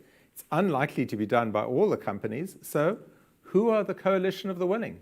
And I would say we know who they are. They're the companies I mentioned earlier, including the leading e-cigarette companies. That's one area. And it's pragmatic, it's serious. It takes the kids issue not off the table, but it shows deadly seriousness is, because if a company says we are going to do X, it doesn't just then become an NGO thing. It becomes a thing for the way investors look at the companies. It becomes very serious, and they tend to act. The second, I think, is the area of information and knowledge. Again, we found this in the US. There was a real need to have a mechanism for companies to share what did they know about the underlying science in a way in which they weren't going to undermine their proprietary right to the information. Industry knows a lot about the consumer that the public health folk often have no clue about. They also have a body of knowledge that is now sitting at the FDA or going through the FDA processes. There have been documents that have gone into the SHARE report, outstanding documents that are beyond the ability of the public sector to really absorb them. How do they find a vehicle, a mechanism of an academic institution with the right legal oversight to actually craft on a regular basis what is the emerging science from the industry, which can be checked in terms of the methods and then gets put out as advances by the industry? And again, it would be the same coalition of the willing. And I could think of some other areas, but those two, getting the science and the information out to bridge the gap that we have between those who really know and are doing high-quality, cutting-edge science, which happens to be in industry, and those sitting in the public sector who are still looking at the size of pack warnings and what's the optimal size, closing that gap will actually have a big impact on policymakers going forward. Thank you, great Derek. question. Thanks for Thank you, Derek, and don't relax yet. We're working you hard. There's another question aimed at you, and this one has lots of likes online, I can see. It's from Andrew Thompson. Derek, why was snus not known or discussed more circa 2005? Surely the harm reduction potential of snus was, if not clear, at least hinted at that time. It's a sad story, and as I put a big mea culpa, I can remember these discussions. I can remember people like Lars and Fagerstrom and many of the people coming and showing us the data. And the reaction generally was, this has got an industry behind us we don't trust, therefore we can't trust the data. It was as simple as that. And we were heavily blocked in our minds by where the data came from, and the fact that this was coming exactly when the light debate was hot, when the litigation in the US was hot, the 98 debate, and we were seeing how all the tricks and the dirty tactics of the industry were out there to try and undermine our progress. Why on earth would we believe this stuff coming from Sweden? A huge opportunity was lost. But as I said, the ultimate vindication must have been, it was the first product that went through the FDA authorization process. And despite that, the EU is still sitting with an archaic policy of banning it across the European Union. How on earth can that actually be tolerated? It just makes no sense. Thank you, Derek. I think we'll take one more from the room before we wrap this up. And Ehsan, if you'd like to introduce yourself and ask your question. Thank you. Thanks, Will. Ehsan from the Foundation for a Smoke-Free World. A couple of comments, I think. The first is that the foundation is committed to looking at the doctors' perceptions and the way they approach nicotine. So we have a survey underway for 12 countries to assess what the doctors think about nicotine, what their perceptions are, how do they advise their patients coming in. So that's underway, and that report should be available in the early part of 2022. The second comment is about what Harry said, that we may not know what the amount of Bloomberg funding going into opposition of the harm reduction. So there is a STOP campaign. STOP stands for, if I'm correct, Stopping Tobacco Organizations and Products. So 20 million was pledged in 2018, which is going to last till 2021. So that is dedicated at the STOP campaign, is dedicated towards anybody working on harm reduction or remotely associated with the tobacco industry. And the third point that I would really like to make is that WHO promises a lot. WHO promised us reforms. WHO promised us that it will have a better response for Ebola or some other COVID, but then we saw what happened in COVID. But my take on that is that it's the member states who fund through voluntary assessed contributions everything that WHO does. But if the countries are not stepping up to the plate, they leave a space for philanthropic activity to come in and fund WHO activities, and those funds, as we all know, are earmarked, especially for tobacco control when Bloomberg started funding WHO. So my question to the panel is, if the WHO wants to take control, or shouldn't it be the member states, the 192 member states, and also the 180 odd signatories to the FCTC, shouldn't they take back control and dictate what WHO needs to do? Or should it be the other way around, the WHO and FCTC Secretariat telling governments and member states and signatories of the FCTC on what to do on harm reduction? Thank you very much, Ehsan. And let's pass this last question to Harry, because of course your report dealt directly with such questions. Well, so. I mean, I think it's the way things at the moment. It suits all parties. I think. I mean, you've got WHO, that's obviously the FCTC, and the people who run the Secretariat have you know, like I said, they've got nicotine in their crosshairs, shifted the goalposts from smoking to tobacco, now to nicotine, in response to technological developments. You've got some of the biggest tobacco producers in the world sitting around the COP table, who no doubt see it definitely not in their commercial interests to support tobacco harm reduction. You've got smaller LMIC countries that don't have the capacity to do their own independent research, so they're quite happy to take whatever WHO says and tick a box that says, well, we've kind of dealt with that. There's issues in some countries with excise taxation where they don't want imported goods coming in, and most of the countries in LMIC regions do not have their own production for these products. If they did, they might take a slightly different approach to it. So I think there are a number of strands where everybody at the moment seems to be happy. You can either ignore the evidence, just do what the WHO says. You've got situations where people do not want to undermine their own domestic tobacco production, whether that's mainstream cigarettes or whether certainly in many countries, in India, Philippines, Indonesia, where they've got lots of local combustible products and also local oral products as well, which are which cause much death and disease. So and tobacco control, as Derek says, has dropped right down the political radar, certainly since COVID, probably since the financial crash of 2002, 2008, probably goes back even further. So this coalition of the willing that Derek talks about is a different sort of coalition of the willing, a willingness just to go with the flow and act against tobacco harm reduction in any way that it possibly can. Thank you, Harry. Many different signs of the complacency faced with this global catastrophe, let's face it, that Derek referenced earlier. We are out of time. We're going to break for lunch. I remind all of you in the room and those of you worldwide to rejoin us at 1:30 local time for our next session, Challenges in Making the FCTC an Inclusive International Framework, with a stellar lineup as well. It only remains for me to ask you to join me in thanking Tom Gleason, Derek Yach, and the author of this fantastic report, Harry Shapiro. Thank you.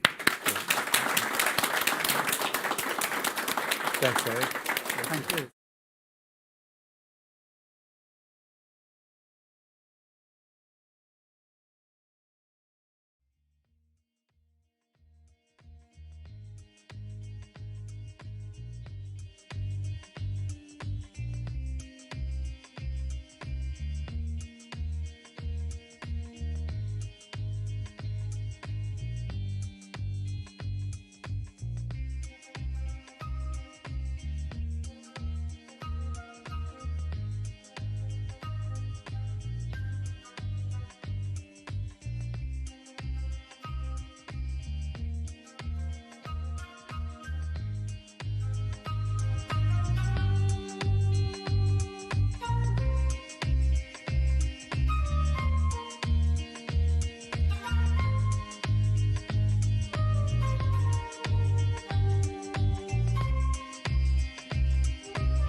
Hello, and welcome to the second session of Fighting the Last War.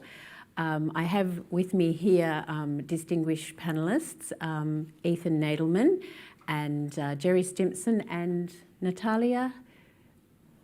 Where is Natalia? She'll be on the screen, I think. Natalia Novopova? I'm here. You're there. I'm here. Good, good that you're here. Now, the second session this afternoon is to talk about challenges in making the FCTC an inclusive international framework convention. And in order to do that, I think we need to start off with the fact, what exactly is inclusivity? And now, I think the FCTC, as we heard in the earlier panel, it did actually start off as an inclusive. As Derek showed us, we did. The tobacco industry was invited to talk to the WHO in the early days. Consumers International was also part of the involvement there, which included the voice of consumers, and the public gallery was open to people to watch. But something has happened to that inclusivity as time has gone on. We then looked to the FCTC and the Framework Convention on Climate Change, and as both being very similar framework conventions. And they both started out in the same way, negotiated by the world's 193 governments, and they ended up with treaties.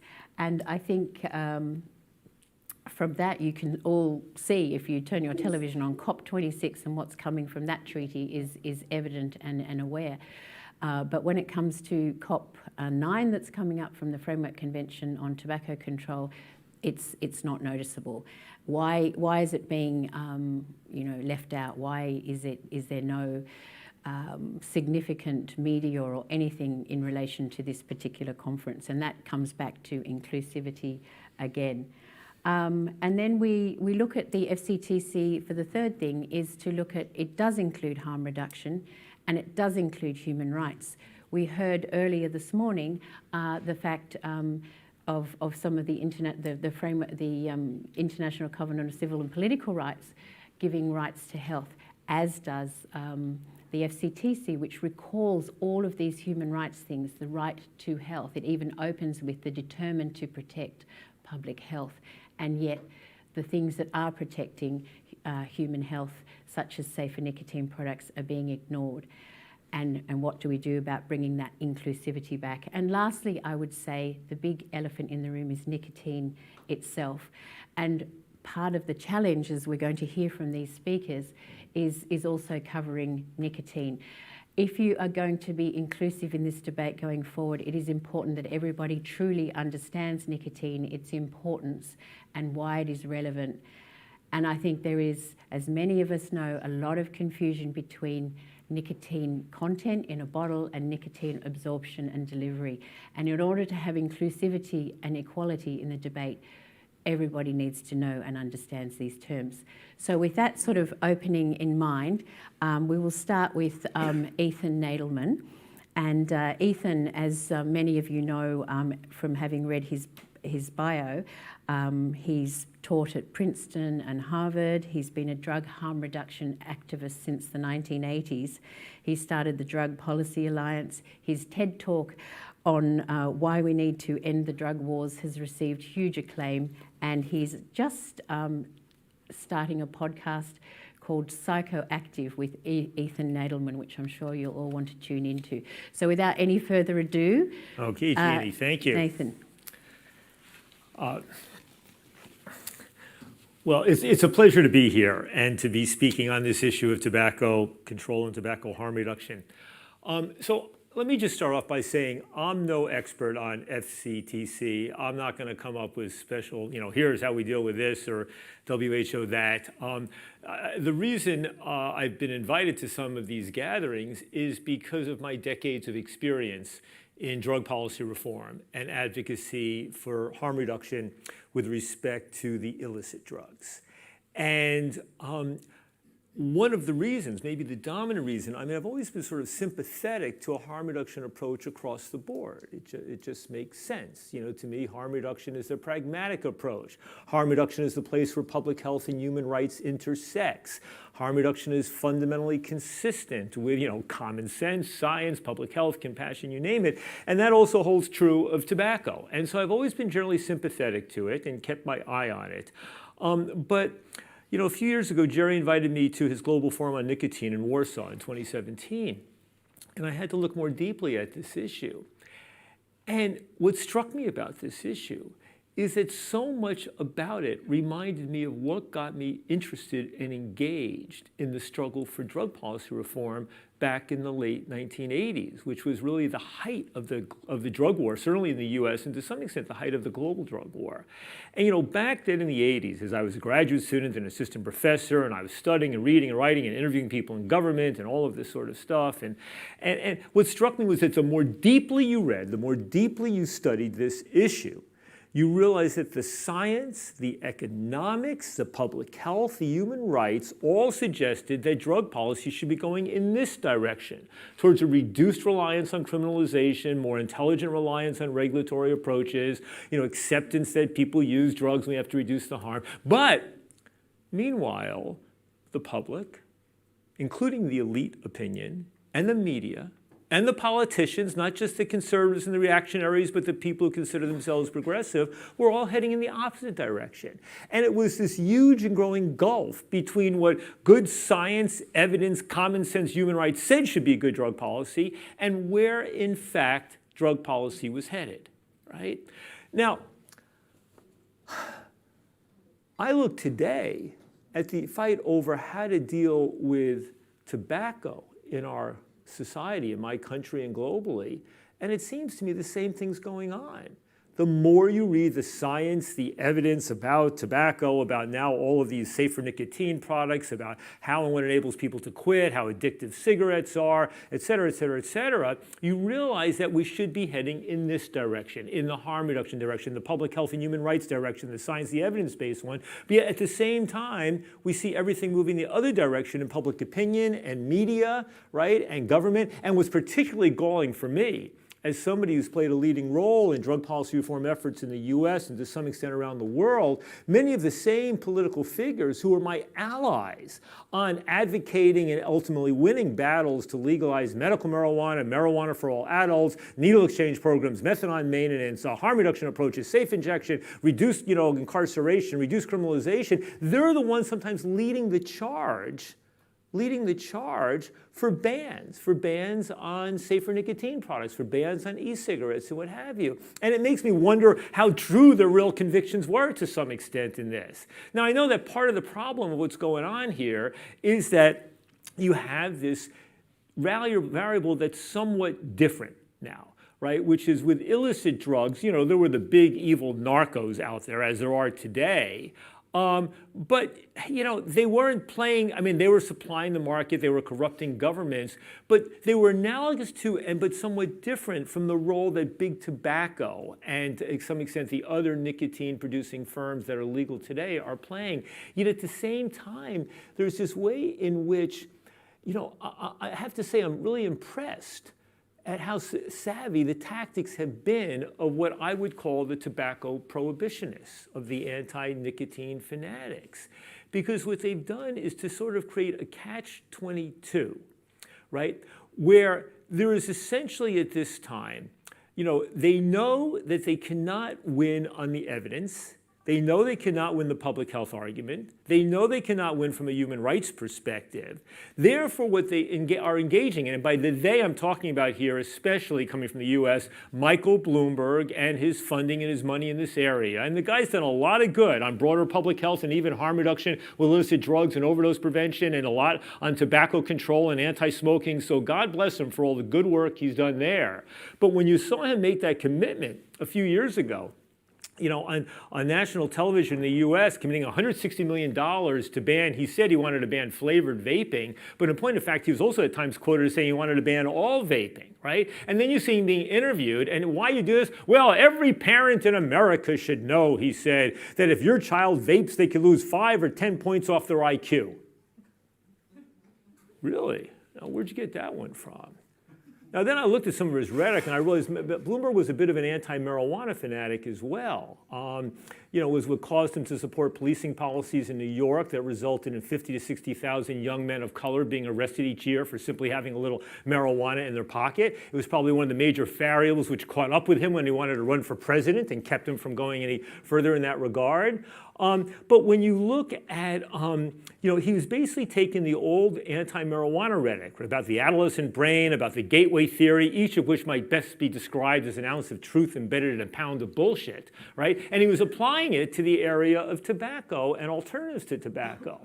So this raised a fundamental question for me. So here you have somebody who is essentially an ideologue on this issue. He is somebody who, when you look at the science, is anti-public health, anti-human rights, right? I mean, that person, yet that same person is spending hundreds of millions of dollars to ban flavored and maybe all vaping. That same person is given at least, almost over $100 million to the foundation associated with the World Health Organization, over $100 million, you know, to the foundation associated with the Center for Disease Control in the United States.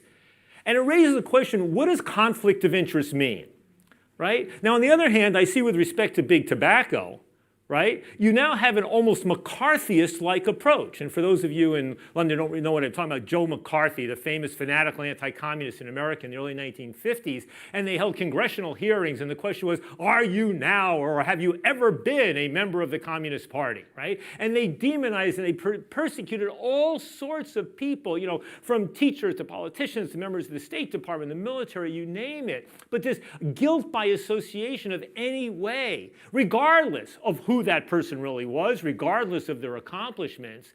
And so I now see what's going on is I'm engaging in this area as sort of a kind of with fresh eyes, coming from the illicit drug area.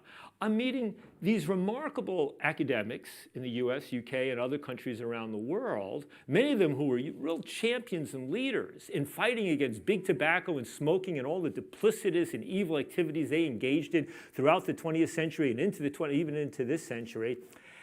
And if any one of them takes a penny from any form of a big tobacco company or even a vape company that's poised against big tobacco or even a foundation that's associated with it, they are being smeared, character assassination, as if they're no different than the hack scientists who worked for big tobacco some decades ago trying to prove that cigarettes were not addictive and that they weren't dangerous. Right? I mean, that is a McCarthyist-like tactic being pursued with major organizations and sometimes in the US government, right, with Bloomberg's funding.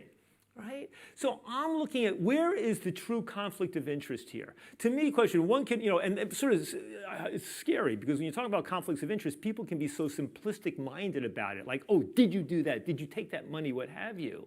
But in point of fact, when you take people who have spent their lives fighting against big tobacco, fighting to reduce the harms of tobacco in our society.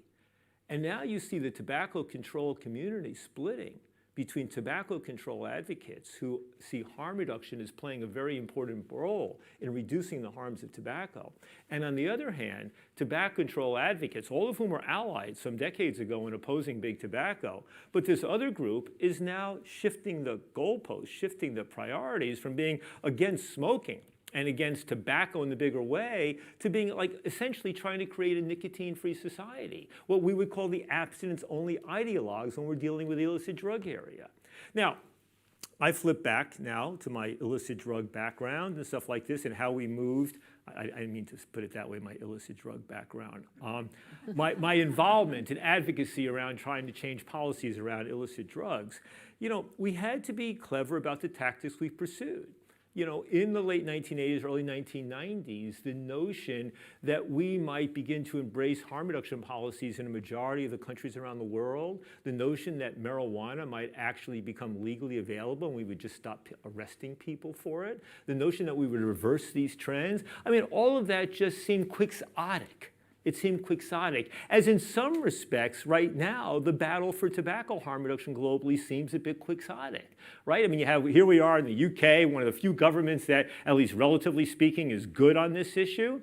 but where you have, a U.S. government, you have governments from around the world, even governments which see harm reduction, benefiting them. Sweden, where snus has been such a really fantastic contribution in reducing the harms of smoking, will not provide leadership on the harm reduction thing. You look at Japan or Korea or other countries where IQOS and similar devices are resulting in dramatic drops in smoking, right? And once again, these governments will not represent it. It's a little bit, so all you have are the more repressive-minded governments that are really out there pushing constantly and caught up in this thing that we can't support harm reduction because big tobacco is supporting harm reduction. Well, come back to basic principles, right? The core, the essence of harm reduction, right, is in some respect the acceptance in the illicit drug area that there's never been a drug-free society. There's never going to be a drug-free society. Therefore, objectives should not be to get rid of drugs or to try to build a moat between ourselves and these drugs or our children and these drugs, because that can't be done. Rather, the challenge is to learn how to live with drugs so they cause the least possible harm and, in some cases, the greatest possible benefit. That's the essence of harm reduction. Well, now put that over on the tobacco issue, right? Tobacco, we know something about tobacco. It's an incredibly powerful, addictive, compelling substance, right? That not only hooks people in all sorts of ways, but also gives some people pleasures and things that they enjoy and somehow enhances many people's lives, even if you keep smoking it long enough, it's a 50% chance it's going to kill you.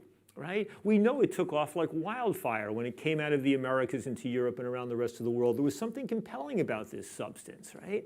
We know that, that even as Will pointed out earlier this morning, that even as the percentage of the world population that smokes has declined, we're still stuck at that kind of billion-plus people smoking every year. Not to mention the hundreds of millions of others using tobacco in a very unhealthy oral form in India and other lower-income countries.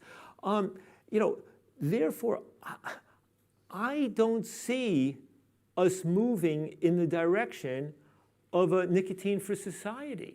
It seems to me the objective has to be to accept that tobacco is here to stay. And that while there were societies in the past that didn't know about tobacco prior to the 1700s, it's highly unlikely that we're going to evolve into a tobacco or nicotine-free world. And that therefore the challenge is to learn how to live with tobacco and especially nicotine so it causes the least possible harms and in some cases the greatest possible benefits, right? That seems like the pragmatic strategy. Right? Now, I flash back and illicit drugs thing. I remember 1998, the United Nations General Assembly Special Session on Drugs. And what was the motto of the UNGAS around drugs in 1998? A drug-free world. We can do it. Which sort of makes you wonder what they were smoking when they came up with that slogan, right? We will cut opium production worldwide by 50%. Well, we're 23 years past that date and it ain't happened. In fact, quite the opposite. It was a ludicrous objective. And we also know that the pursuit of that objective has generated, illicit black markets worth hundreds of billions of dollars each year. It's empowered criminal organizations and corrupted governments and led to massive levels of homicide and violence. It's resulted in drugs being more dangerous than they otherwise would be. It's helped spread HIV and Hep C and all of the negative consequences that flow from a heavily criminalized prohibitionist approach to drugs. We know that that's what's happened as a result. And the drug policy reform movement has been trying to roll that back to remove marijuana and now psychedelics from the global prohibitionist framework, to push for decriminalization of all drug possession, to push for more regulatory approaches, so that we can begin to move these drugs out of a prohibitionist framework. They call it a global drug control framework. It's not, right? What we know is that prohibition does not represent the ultimate form of control. Prohibition represents the abdication of control. And that's essentially what we've had, is a drug market, illicit drug market that's been out of control. And therefore, to pull these things out and to try to reduce, to decriminalize, to deprohibit the system, not by going towards a free market, but towards a sensible, mindful public health approach that reduces the cumulative harms of drugs, right?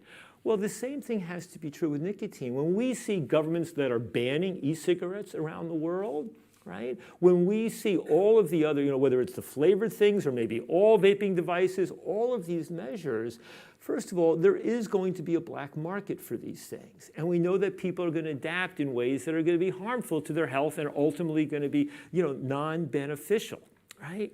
So it seems to me that the challenge is how do we somehow maybe, well, the slogan, the best defense is oftentimes a good offense, right? When people are attacking foundations and others, or researchers and academics for taking money from big tobacco, when there is almost no government sources and no independent philanthropists in the way that George Soros or some others played that role with illicit drug harm reduction beginning in the 1990s, the other side, the antis, have us in a catch-22. But the question is, when people have proved their bona fides, is it legitimate to discredit them solely because they are taking money from that source? And conversely, when an ideologue is providing overwhelming money to pursue an anti-public health policy, do they need to be called out persistently for doing that, right? So I'm just going to finish up by saying these last couple of things. As Jeannie alluded to before, the big elephant in the room here, I think, really is the future of nicotine. It is the future of nicotine. And the biggest obstacle, I think, that those who favor, and when I say tobacco harm reduction, I'm talking about people who favor tobacco control in which harm reduction plays an important role. The biggest obstacle right now is the huge majority of people who believe that nicotine is far more dangerous than it is. In American polls, you see majorities believe that nicotine is what causes cancer, or why cigarettes cause cancer. A majority of doctors even believe that, believe it or not, as if they never learned the science, right? We have now in America, majority of people believe that e-cigarettes are as or more dangerous than cigarettes, right? We have a majority of people who believe that what happened a couple of years ago with the whole E-Valley thing, with people, people landing up in the hospitals with these lung diseases and 50 or so dying and thousands being hurt, which happened to be about illicitly produced tainted THC cartridges that people were vaping, had nothing to do with e-cigarettes. So there's massive misinformation which is propagated with the support of Michael Bloomberg and his foundation, but also the US CDC, as well as politicians who should know better, some of whom actually do know better and some who don't, right? But that issue is when we look down the road and say, what's the big game here at stake?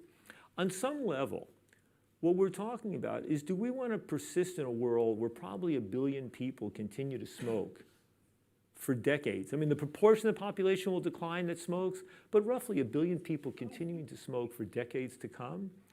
Or a world in which the number of people who smoke tobacco and consume it in other very dangerous forms drops dramatically, but where the number of people consuming nicotine in safer forms, but that doesn't mean 100% safe, it just means safer forms, is 1 billion, 1.5 billion or 2 billion. What's the end game of the vape companies and big tobacco? They don't want to eliminate the market for nicotine. They want to shift people now into continuing to consume their products, but at least in a healthier form that continue to serve their bottom line, right?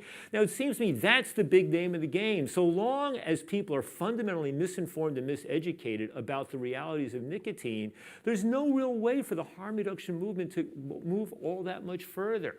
That has to be corrected, and that's a public education effort. Now, how do you do that? I'll finish off by saying this, one of the things, I'm going to California next week where we'll celebrate the 25th anniversary of the first medical marijuana initiative, right? And that was something that, if you ask the question, how was it that the United States, which for almost a century was the evil empire of the global drug war, nonetheless became the leading pioneering champion of ending the criminalization of cannabis? Well, a good part of the answer has to do with the strategy we figured out 25 years ago, which was by starting off with the incremental step of legalizing marijuana for medical purposes, right? And moving forward and using that issue to help transform the broader understanding of what marijuana was and who the marijuana consumer was and what the science was. And, as people began to understand that people could use marijuana for beneficial purposes, it began to be less demonized, a little more accepted, and all of this. Financial interest did not play any big role in the marijuana reform movement until just 4 or 5 years ago. Almost all the major breakthrough success was done without their role whatsoever. And so there needs to be innovative strategies, outside the box strategies, at helping people rethink nicotine. There needs to be a much greater investment and push one way or another in terms of looking at the positive benefits for nicotine, right? Whether it's Parkinson's or Alzheimer's, the whole host of other diseases. If one has to look at the medicalization of nicotine, and this might be an issue where, tobacco control can unite element, some elements of medicalization that might help provide a movement towards greater acceptability. But one way or another, we have to move away from the notion. We have to challenge the basic abstentionist mindset and prohibitionist mindset of trying to create a nicotine-free world.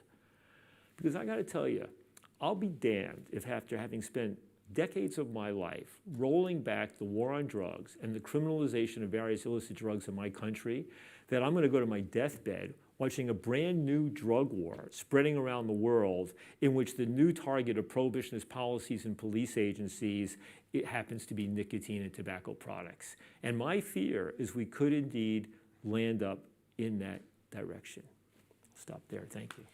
Thank you, Ethan. Thank you. Thank you for a very inspiring talk. I think the analogy with McCarthyism is something that we should all take away, because when you said that, I started to think, yeah, that's spot on. So we all should probably go out back and read The Crucible and understand a bit more about what we're dealing with, because I think that's there. So let's now go to Natalia Toropova, who is from the Ukraine. Natalia, you can read her bio, but has had a background in tobacco control, worked with Campaign for Tobacco-Free Kids and others, and is going to talk to us today about the journey from tobacco control to tobacco harm reduction. So over to you, Natalia. Thank you, Judy. Good afternoon, dear ladies and gentlemen. I'm very glad to be here with you. I do wish I were there in person, but hopefully better days are yet to come. I'm delighted to join the discussion on fighting the last war. I don't like wars, but I realize that very often fighting for the principles, for something we believe in, we have to enter all kinds of wars. And whether we win it or lose it, that depends on us, and to a large extent on our personal or professional journeys, the one that we choose. When I think of mine, I realize I always wanted my journey to be meaningful, to have an impact, to make the world more prosperous, more successful, and people's lives more easier, joyful, longer, and healthier. In my teen years, I wanted to become a surgeon. I really was determined to do that. I wanted to go some hard places, maybe war zones, to help people, save their lives. But sadly, that was not meant to happen. Before that, when I was 4 or 5 years old, I had a wonderful dream of becoming a princess. But sadly, that didn't work out either. So I decided to focus on something more meaningful, something very important and rewarding. And that is advancing public health, specifically advocating for tobacco control, because smoking-related diseases and deaths can be and should be prevented. That means that we could change the grim reality around us. And if we can change it, then why don't we? By the way, I don't think I left tobacco control. I think that right now I'm actually in the real tobacco control, the one that is about saving lives, because it's focusing on the harm reduction strategy. And this strategy is about saving lives, providing healthier choices. What is the real tobacco control about? It's about actions we have to take to fight cardiovascular diseases, to prevent cancers. That would mean saving lives. We all know that 8 million people worldwide die annually of tobacco-related diseases. In Ukraine, this number is 85,000. In the Russian Federation, every year, 320,000 people prematurely die of tobacco-related diseases. In fact, in Russia, 18% of all deaths are caused by smoking combustible cigarettes. Now, who are all these people who die today? They are the adult smokers who would love to quit, but cannot, because they're not provided professional assistance or proper guidance. These are chain smokers who are addicted and cannot quit using only their willpower because they do not know of healthier options. There is no objective information or unbiased full information, especially in this part of the world. A couple of months ago, my great friend almost died, 40 years old. He had a stroke. He's been a chain smoker for 20 years. You cannot imagine how many times he tried to quit and how many times he failed because he had no idea, no clue about healthier options and harm reduction products that were around him. He was trying to get help, but he could not get it. Luckily, he made it. He is alive. But that made me think of other chain smokers like my friend who were not that lucky, who did not make it. How many of them would not make it today, would not make it tomorrow? That means we have to raise the level of ambitions in tackling tobacco-related diseases. This is what the real tobacco control should be about. And we all should be more passionate about that. Yes, we do know that resources in low middle income countries are stretched. We do realize that countries with weak legislative system, with weak enforcement system, are not that successful in helping adult smokers quit. But still the reality when the whole approach to tackling that tobacco epidemic is based on the victim blaming principles, when smokers are neglected, stigmatized, that has to be changed. This whole reality is the one that should not be accepted. For instance, a few months ago, our organization did a survey in Ukraine, aiming to see how many adult smokers actually today are willing to quit and try to quit. The results were quite encouraging. Turned out that almost half of the respondents did try quitting over the past year, but 0% of those optimists actually could get professional guidance or medical assistance while trying to quit. Now, how depressive is that? And yet, I don't see WHO or here talking loudly about this issue. I don't notice any tobacco control groups expressing their deep concern about this matter either. And no one can solve the problem simply by ignoring it. One has to act. It's true that WHO has done a lot to prevent kids from smoking in the past, having implemented a number of WHO FCDC measures. And I personally have contributed to that over many years in many countries. This is very good. However, that doesn't mean that one should become manipulative about this issue. We all understand that when we talk about kids' lives and health, this all is very emotional. However, let's try to say a little bit beyond this matter. If it would take up to 40 years from now, if all of a sudden all kids today stop smoking, 40 years, that's a lot. However, if we really want to tackle cancer, cardiovascular diseases, let's say in a feasible future, 10 years from now, we have to focus on smokers today, those who need help now, providing them with all possible resources available so they can quit. And these resources, as we all understand, are right here. However, instead, I find myself in a very strange reality of twisted facts, massive disinformation campaign about harm reduction products, when the focus has been completely shifted from the real tobacco control. Sadly, it's no longer about saving lives, nor it is about tackling smoking as a #1 risk factor for non-communicable diseases. It's purely about attacking harm reduction products.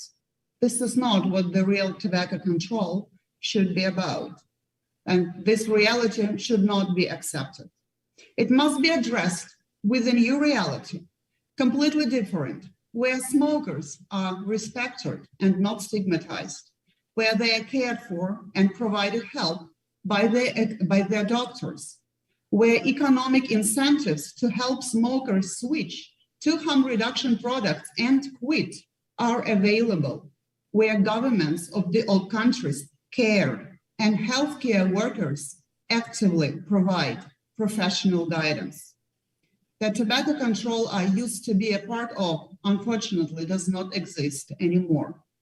It has stepped away from science, from world best practice, and is now based on one single cliche used for all countries, based on demonizing harm reduction products, equalizing them in every possible form and shape with combustible cigarettes, telling lies.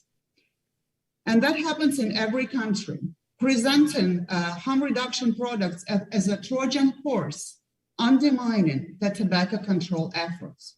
This is happening now, today, when science is clearly telling us that, on the contrary, harm reduction products are promoted, should be promoted as an effective way to combat smoking, to win users away from smoking combustible cigarettes, and thus open a way for them towards better future, creating opportunities for making healthier choices.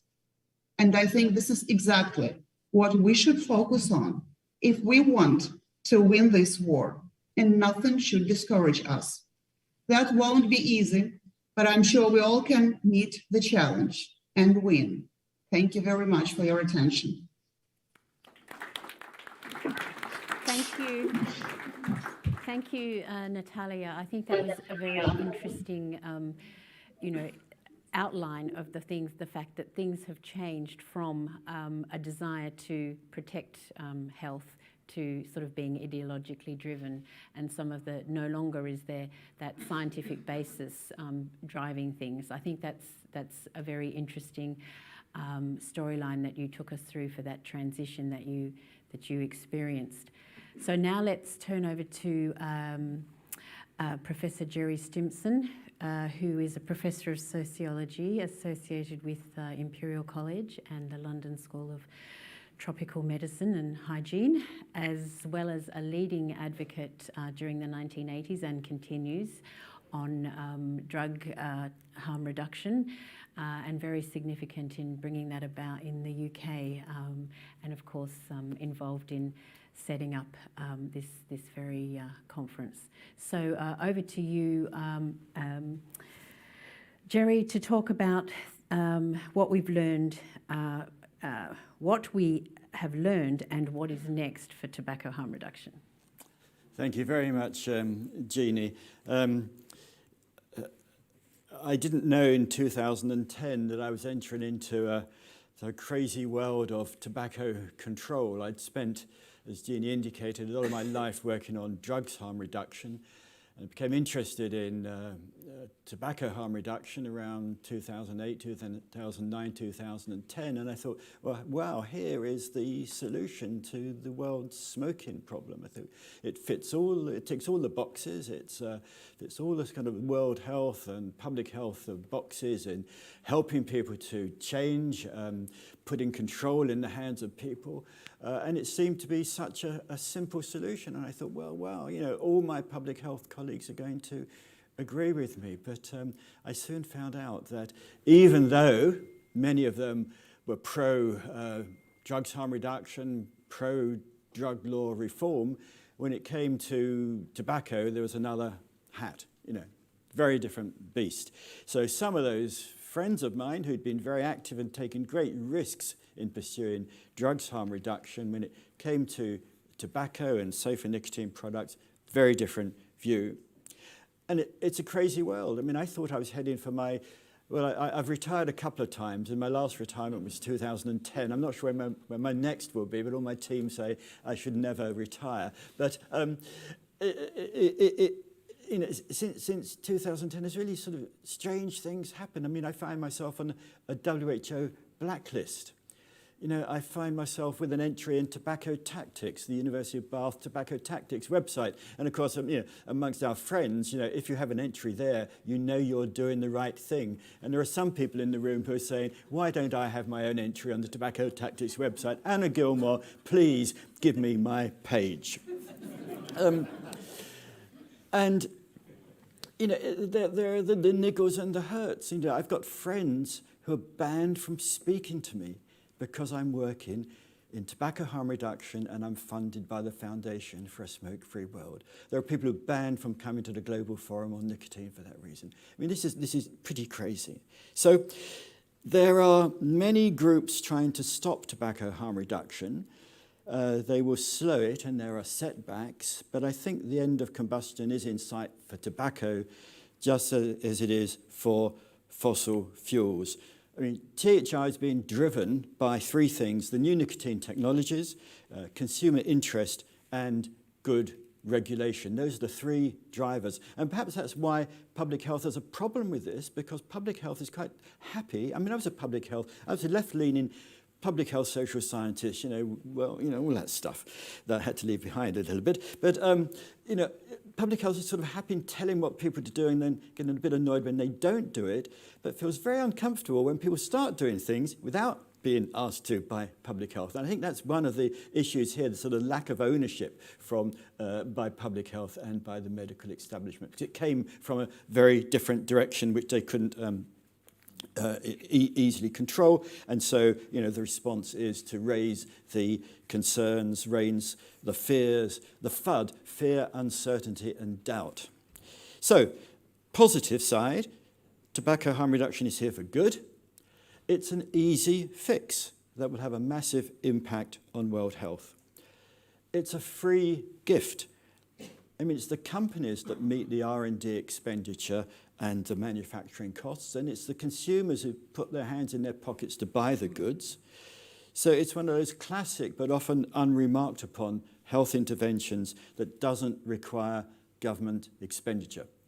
When I was working on drugs and HIV prevention, HIV/AIDS arena, all the time you're trying to persuade governments and foundations and so on to come up with the millions of dollars to launch interventions to help people to change their behaviour. This doesn't need any money at all. Harm reduction, tobacco harm reduction is simple. It requires appropriate, acceptable, accessible, affordable products and regulatory frameworks which ensure product standards. And tobacco harm reduction saves lives. We don't need randomized controlled trials to show that lower risk products lead to less harm, just as we don't need RCTs to prove that avoiding petrol and diesel is better for the environment. Nor do we need to treat smokers for their addiction, just as we don't need to treat people for their addiction to driving cars. So, the sooner we move from harmful to safer delivery systems, the sooner we'll reduce smoking-related harm. But what a mess this has become. I called this talk initially sort of going forwards and going backwards, you know, because some days it looks like we're going backwards, other days there are things that are good, but many days the prospects have looked bleak. The Australian government's bizarre plan makes nicotine for vaping only available on prescription. That's kind of like going to my GP to get a prescription to go to Starbucks, and I don't want to do any of those things. We've got the FDA in the States, which is pursuing a rule-driven bureaucratic nightmare, which is leading to the massacre of nicotine products, of small businesses, and the consumer choice. It seems to me the FDA doesn't understand nicotine vaping products. Several European countries are considering flavour bans and taxes. The WHO continues its campaign against vaping, including scandalous image. I mean, this is kind of kiddie vape porn. Have you seen those WHO images of kids vaping? You know, all this moral panics about kids vaping. The only people who portray kids vaping is the WHO. This is absolutely and the campaign for tobacco-free kids. And it's wholly inconsistent. The WHO position in this field is wholly inconsistent with its adoption of harm reduction for other health issues. The Campaign for Tobacco-Free Kids, riding on its $160 million from Bloomberg to fight flavors, has succeeded in pushing falsehoods about the supposed danger nicotine poses to America's youth. I don't know what there is about the preoccupation with kids in America. In 1971, my late friend Jock Young coined the term moral panics for these sort of scares about kids and other things. And the US seems to have had recurrent moral panics about kids, whether it was juvenile delinquency or rock and roll or internet screen time, violent video games, and now nicotine. So it's kind of surprising that anybody in the US gets to adulthood unharmed, or maybe they don't. So, and then you've got this foul campaign from the Truth Initiative. I mean, anybody who calls an organization the Truth Initiative and hasn't read 1984 needs to go back to that book, to the Ministry of Truth, or go to Russia and Pravda, a newspaper called Truth, completely the opposite. Calling something the Truth Initiative, and they now have this foul campaign, the fake product called Depression Sticks. It's a false account, it presents depression sticks, a vapor device, falsely claims that nicotine causes mental illness. This campaign harms young people. It's muckraking fantasy. So what a mess these organizations have created. I hope that one day there'll be class actions against these organizations from people forced back to smoking because of this propaganda. But it's not all good news. Not all bad news. Did I say good news? It's not all bad news. There is some good news. Despite all the discussion about bans, the number of countries banning hasn't really increased. There are 36 countries that ban vaping products. The majority either regulate them or don't do anything. Going forwards, we have, as you've heard from Derek, the FDA issuing PMTAs for general snus, IQOS, and a small number of e-cigarette products, but of course the denial of the marketing orders for many e-cigarette products. And bizarrely, a few days ago, approved a discontinued oral nicotine product. Anyhow, those PMTAs for snus and for IQOS are important. Going forwards, we know that safer nicotine products can become rapid substitutes for smoking cigarettes. Sweden, many years back, reached that 5% smoking rate, which is taken as indicative of the elimination of smoking, and has the lowest tobacco-related mortality in Europe. In Norway, women under the age of 25 have an extremely low rate of smoking. 1% of young Norwegian women smoke, but around 15% of them use snus. It's been a substitution of snus for smoking. Japan, massive decrease in cigarette sales, a drop of around 40% since the introduction of heated tobacco products. And going forwards and looking positive, the UK is progressive, and I think we've succeeded in normalising vaping, but of course we still ban snus. So in London streets, you'll see people vaping rather than smoking. There are vape shops in even the smallest towns. There are no laws preventing vaping in public places. It's up to the owners of premises to decide what to do. But even here, in cricket clubs, they often make the wrong decision. I mean, the wide open space of the Surrey County Cricket Club, of which there are some members here today, you're not allowed to vape out in the wind there because they decided that vaping is somehow incompatible with watching cricket. Drinking isn't. Okay, so not... In the UK, e-cigarettes are controlled by light touch regulation. They're included in the annual NHS Stop Smoking campaigns. A few NHS hospitals have vape shops. There's no moral panic about vaping except amongst a tiny number of public health dinosaurs who've been a bit quiet of late. The number of vapers has increased steadily as the number of smokers has declined. For all that, there are some troubling signs. The recent report for the All-Party Parliamentary Group on Smoking and Health, written by Ash and the Spectrum Consortium, has no positive recommendations on e-cigarettes. They're discussed, but none of the recommendations are positive about e-cigarettes. The only recommendation in there, or the two recommendations, one is the ability to ban supposedly kiddie, attractive flavours. So what is going on? Because the ash surveys show that e-cigarette use amongst young people is almost absent here. So why is ash importing a moral panic from the US? I don't know what's going on there. So as you've heard, and as we show in our report, anti-THR sentiment globally is nourished by big philanthropy. I don't think it's a kind of a command and control thing that we have to fantasize, but it's certainly the money goes to those who are anti-THR. And if we can just look at this this photo shows the relationship between WHO and one of the largest funders. As you can see on the slide, it has Bloomberg philanthropist, it has Michael Bloomberg and Dr. Tedros from the WHO against a backdrop of Bloomberg philanthropists and WHO logos. You can't see the slide because it's not yet showing. I know it's not showing because we're not allowed to show it. We use the photograph. The next slide, please. We've got a cartoon of it done by our cartoon team in Warsaw. We use the photo. There's a photograph on WHO social media, shows Tedros and Bloomberg shaking hands, both smiling, against a backdrop of logos, Bloomberg Philanthropies, World Health Organization, Empower. And it's used by WHO in promoting their work and their relationships. We've used this photo in the event promotion for today. And a week ago, I had a letter from Bloomberg Philanthropy lawyers threatening legal action if we used the photograph in our work. So these are stupid niggles, stupid nonsenses. And in fact, if you go to page 41 of our report, you can find the link which takes you to the photograph on the WHO Twitter account. So I can't show it to you, but there you go. So there are little stupid niggly attacks like this, but there are malicious attacks as well. I've mentioned the bans on friends speaking to each other.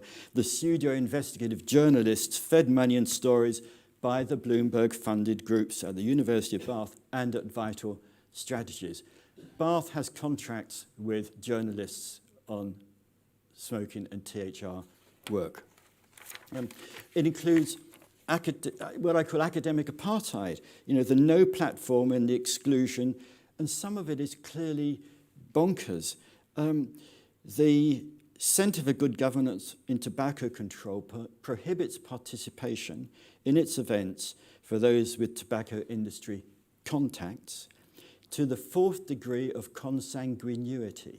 Now, you need to look up what is the 4th degree of consanguinity, because it goes sideways to your relatives, but it also goes back. So the 4th degree of consanguinity goes back to your great-great-grandparents. So there's a kind of a transgenerational theory of contamination going on here. My great-great-grandparents were born in the 1820s. I don't even know their names. I had to look it up on Ancestry Plus to clarify what I was saying. I don't even know what they got up to. So this theory that you can't engage with events because of your links with the tobacco industry are clearly mad. There's an event next week, an FCTC report being launched next week. It's announced on Twitter today. You go on there to join the online event. First question, have you got links with the tobacco industry? So what is all this about? You have events and you ban people. We don't do that. We welcome everybody. So this over-interpretation of Article 5.3 from the FCTC is really become a part of a pathology of tobacco control extremists. It's what Clive Bates described as a homeopathic concept of contamination. And unfortunately, many academics are complicit in this. They don't protest these aggressions. I don't know if they're bullied, scared, unwilling to rock the boat, or perhaps they agree wrongly that Article 5.3 applies throughout academic advocacy, work, and private life. So, what of the upcoming Framework Convention on Tobacco Control Conference of the Parties? Well, COP is shrouded in secrecy. It's antipathetic to those companies that are now part of the solution to smoking. paranoid about the public, driven by anti-THR rhetoric in conjunction with the World Health Organization, and steered by a relatively unaccountable secretariat. The Framework Convention itself is wide-ranging. It includes supply, demand, and harm reduction, the neglected area, and it's flexible. Built in is the need to respond to scientific developments. But throughout the history of those meetings, harm reduction has been neglected to such an extent that, in fact, I think now that WHO and FCT have lost ownership of the harm reduction element. As Derek Yach says, the FCT is frozen in time. Many have called for it to be abandoned or significantly revised, but states have no appetite for this. So what has to be on the agenda is change through its interpretation and implementation. First, parties to the convention, the countries that own the FCTC, must press for changes to the 5.3 guidance. Second, FCTC, WHO and COP deliberately ignore that third pillar of the convention, harm reduction, and indeed campaign against it. So I think governments must press COP to give harm reduction its rightful place as is mandated in the convention in 1D. Third, there's a lack of transparency. There are two framework conventions. There are only two framework conventions. One is on climate and the other is on tobacco. And the contrast between the climate COP26 event next week and FCTC COP9 is stark. The head of the FCT Secretariat has just tweeted about the parallels between the COP, the FCTC COP and the climate COP, saying that we're both battling big industry. But what she forgets is how different the FCTC COP is from the climate COP. If you go onto the climate COP website, it invites you to get involved. Most of the proceedings are online. 2,500 organizations are admitted as observers to the climate COP. FCTC COP has just 21 observer organizations, and there are attempts to join as observers, and only today we heard that NNA's bid to get observer status was rejected, along with the International Network of Nicotine Consumer Organizations. But admitted as an observer is the Tobacco Control Research Group at the University of Bath. So consumers no, anti-THR people, yes. COP observers, as was mentioned this morning, include a whole range of groups, business and industry, farming and agriculture, and so on and so forth. Many of them are exhibitors and sponsors. Most of those groups are welcome at Climate COP. Most of the groups who are welcome at Climate COP are banned from Tobacco COP. So, and as we know, FCTC COP richly excludes the public and the media. And despite being virtual this year, the proceedings are not online. So, things have got to change. Taxpayers pay for COP and for the FCT Secretariat, and the UK here is key, and we've been pressing UK politicians and government to do something there, but it doesn't look very positive. But the fact is that the UK pays 70% of the FCT Secretariat voluntary and project money. And as one MP remarked to me, if we pay that much, why don't we get to appoint the head of the FCT Secretariat? So there's beginning the thinking there that things have got to change, and that the UK, now it's unbound by the Euro bloc vote, can be a force for change. That's what we hope, that UK and other countries can take back control of COP. But the indications in an answer to a parliamentary question last week are that the new minister for this, that, and everything else, I don't know, the minister in charge of this is adamantly not going to rock the boat this time around at COP. So, I've nearly finished. Before I do that, I'd like to thank Harry Shapiro for writing Fighting the Last War. I'd like to thank all the KAC team who work on this in many different ways and have been involved in producing the report. I'd like to thank Suli Castro for organising this launch, and I'd like to thank the foundation. She's waving at the back. Hi, Suli. And I'd like to thank the Foundation for a Smoke-Free World for funding our work. So, Are we going forwards or are we going backwards? As I say, some days the prospects look bleak, but overall I think the prospects are good. I think tobacco harm reduction is unstoppable. It's being driven by a dynamic of good products and consumer interest. We have to recognize that transformations in tobacco consumption have often taken a very long time. After the advent of the cigarette rolling machine, it took about 50 years for the manufactured cigarette to replace other forms of tobacco consumption.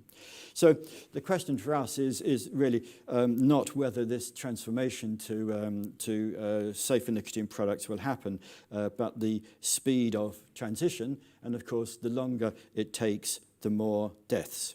So THR can be slowed, but not prevented.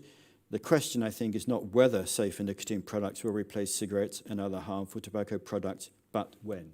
So that's why I like to think that tobacco harm reduction is here for good. Thank you.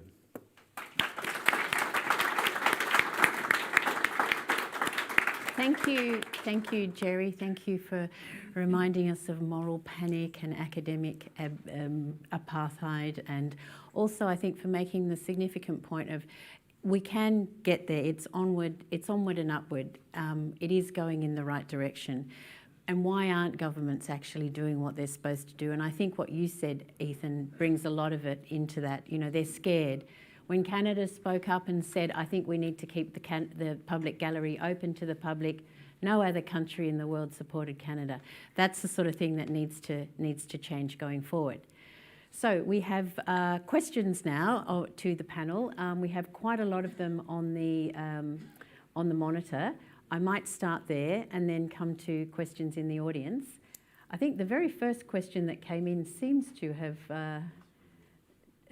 yes, here it is, from Monica Giorgio, and it's a question to you, Ethan. It's, how do you believe we could adapt the strategies you started 25 years ago at DPA to the tobacco field? What would be possible? I mean, the first and most urgent thing, I think, is to find philanthropic sources that have no connection whatsoever to the industry. Because that's the taint now. I mean, why, if some of the consumer advocacy groups were able to build some real momentum to do it with no money whatsoever, then maybe would they have a shot of getting in? We have no idea. But I mean, the role that first a fellow named Richard Dennis and then more substantially George Soros played was in enabling sort of an independent voice. And right now, that's really what's missing. So I think that's a crucial thing right there. I think the second thing is it's really the need to think as strategically as possible about how we evolve. I mentioned before the issue, in suggesting that medical marijuana was the way we got there. I'm not suggesting that the medicalization of nicotine is the way to go there, to the right place, but it is to say that thinking outside the box in terms of strategies that can help shift the imagery of who is the consumer, who is the user, and being as innovative as possible about that. Thirdly, languaging. Sometimes I hear, as I become part of these tobacco harm reduction circles, a kind of us versus them, tobacco harm reduction versus tobacco control. And Harry mentioned this earlier, but we're all involved in tobacco control. And historically, the tobacco control community split, as I said before. But I think it's a mistake to call the other side the tobacco control folks and ourselves the harm reduction folks. We are the tobacco control folks who favor harm reduction as part of a strategy. They are the tobacco control folks who are now turning their back on sensible control, at least as far as it involves current smokers, and becoming prohibitionists and absent ideologues. So I think attention to language is really important. The other thing is, in talking about, one thing we realized in dealing with the international drug control system, the treaties beginning 100 years ago to regulate drugs, and the treaties of 36, 61, 70, 88, and then of dealing with the UN agencies, the UN Office on Drugs and Crime, UNODC, the International Narcotics Control Board, INCB, the Commission on Narcotic Drugs, CND, that basically, the old adage that think global, act local, and all politics is local, that's really what's going to change things in a big way. I think, I tend to advise people, whether you're thinking about, people you want to raise money from, or whether you're thinking about broader strategies, there is no they there. It's about individual opportunities, individual people or foundations when you're thinking about funding. But when you're thinking about opportunities, it's like, where is the government? And there's, did New Zealand do something really innovative that's worth picking up on and running with? Is there an opening in this country, in the less developed world? Is there a particular mayor or governor or whatever it might be in your country? Run where the opportunities exist and recognize there's two sorts of opportunities. One is when allies pop up. I was fortunate when I was just getting going in the late 80s as a professor that the new mayor of Baltimore, a black man, former prosecutor, Rhodes Scholar, Kurt Schmoke, stood up and said the same thing. We became the kind of academic politician duo. Then it was a libertarian-minded Republican governor, Gary Johnson in New Mexico in the year 1999-2000. And you seize those opportunities. The alternative opportunity that presents itself is when the opposition, the other side, goes too far. When they institute a ban. I remember, we always had a hard time educating people about methadone maintenance and about the science and why that was methadone maintenance properly done is got the best odds of helping somebody who's been in trouble with illegal drugs. And we had a hard time. All the media would always focus on, the people who were getting their methadone and then reselling it, or the ones doing both drugs, or the tragedies of a mother who left her methadone in the fridge and the kid died and stuff like that. And these were, and that's why the public thought about it, and just substituting one addictive drug for another. And then my mayor in the late 90s, Rudy Giuliani, goes, I'm going to ban methadone. Huh? And at that point, the U.S. drug czar, General Barry McCaffrey, who was no great ally of reform, said, what the hell? And many of the abstinence-only treatment programs, which were not really into methadone at all, said, well, we didn't mean you should get rid of it. And in a way, Giuliani's overreach provided the best public education opportunity we'd ever had.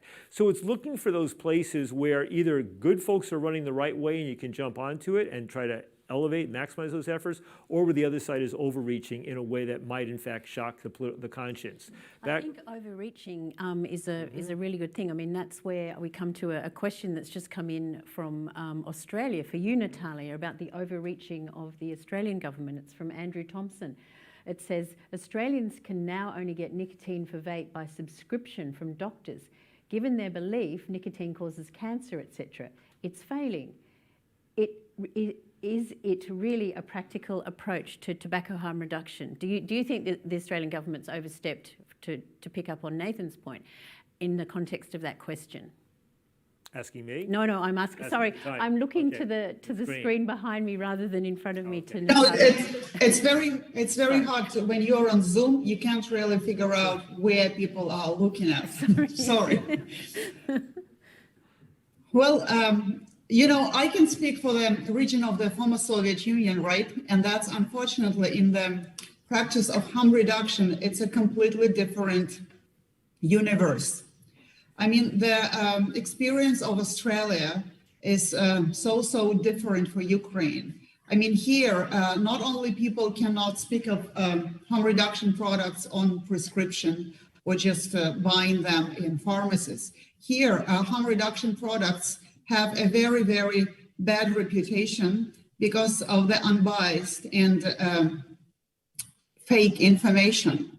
For instance, just an example that a couple of months ago, there was this crazy campaign of billboards all over Kyiv, the capital of Ukraine, showing a guy with an e-cigarette and saying that e-cigarette gives you black lungs, meaning lung cancer. That's just an example of how twisted, how perverted the campaign is about HRPs here in Ukraine, which is why I think that, Australian experience right now is not that relevant to Ukraine in this sense, because I think we are on a little bit, or Russia or Kazakhstan or Georgia.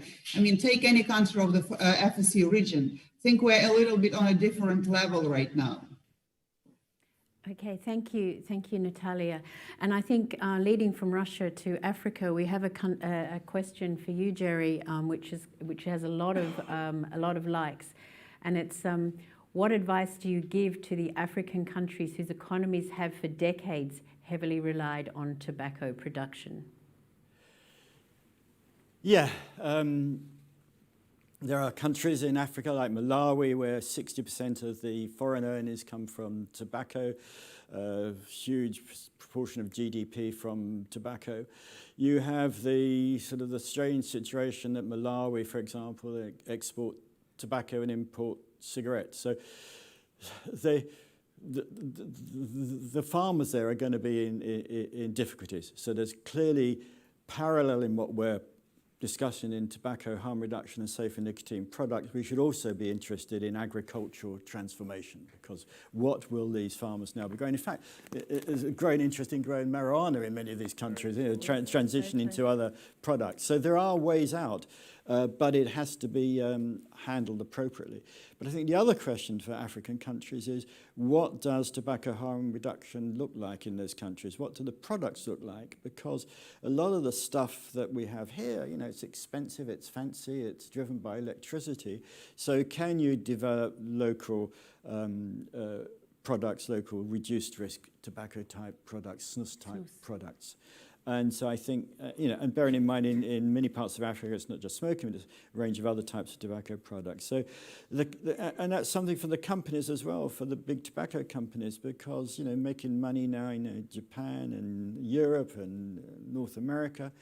But, you know, there's an obligation, I think, for them to begin to think about how and what kind of products could work in Africa. Thank you, Jerry. Well, I think we should go to questions from the audience here. Are there any questions to the panel from the audience? Yes, we have.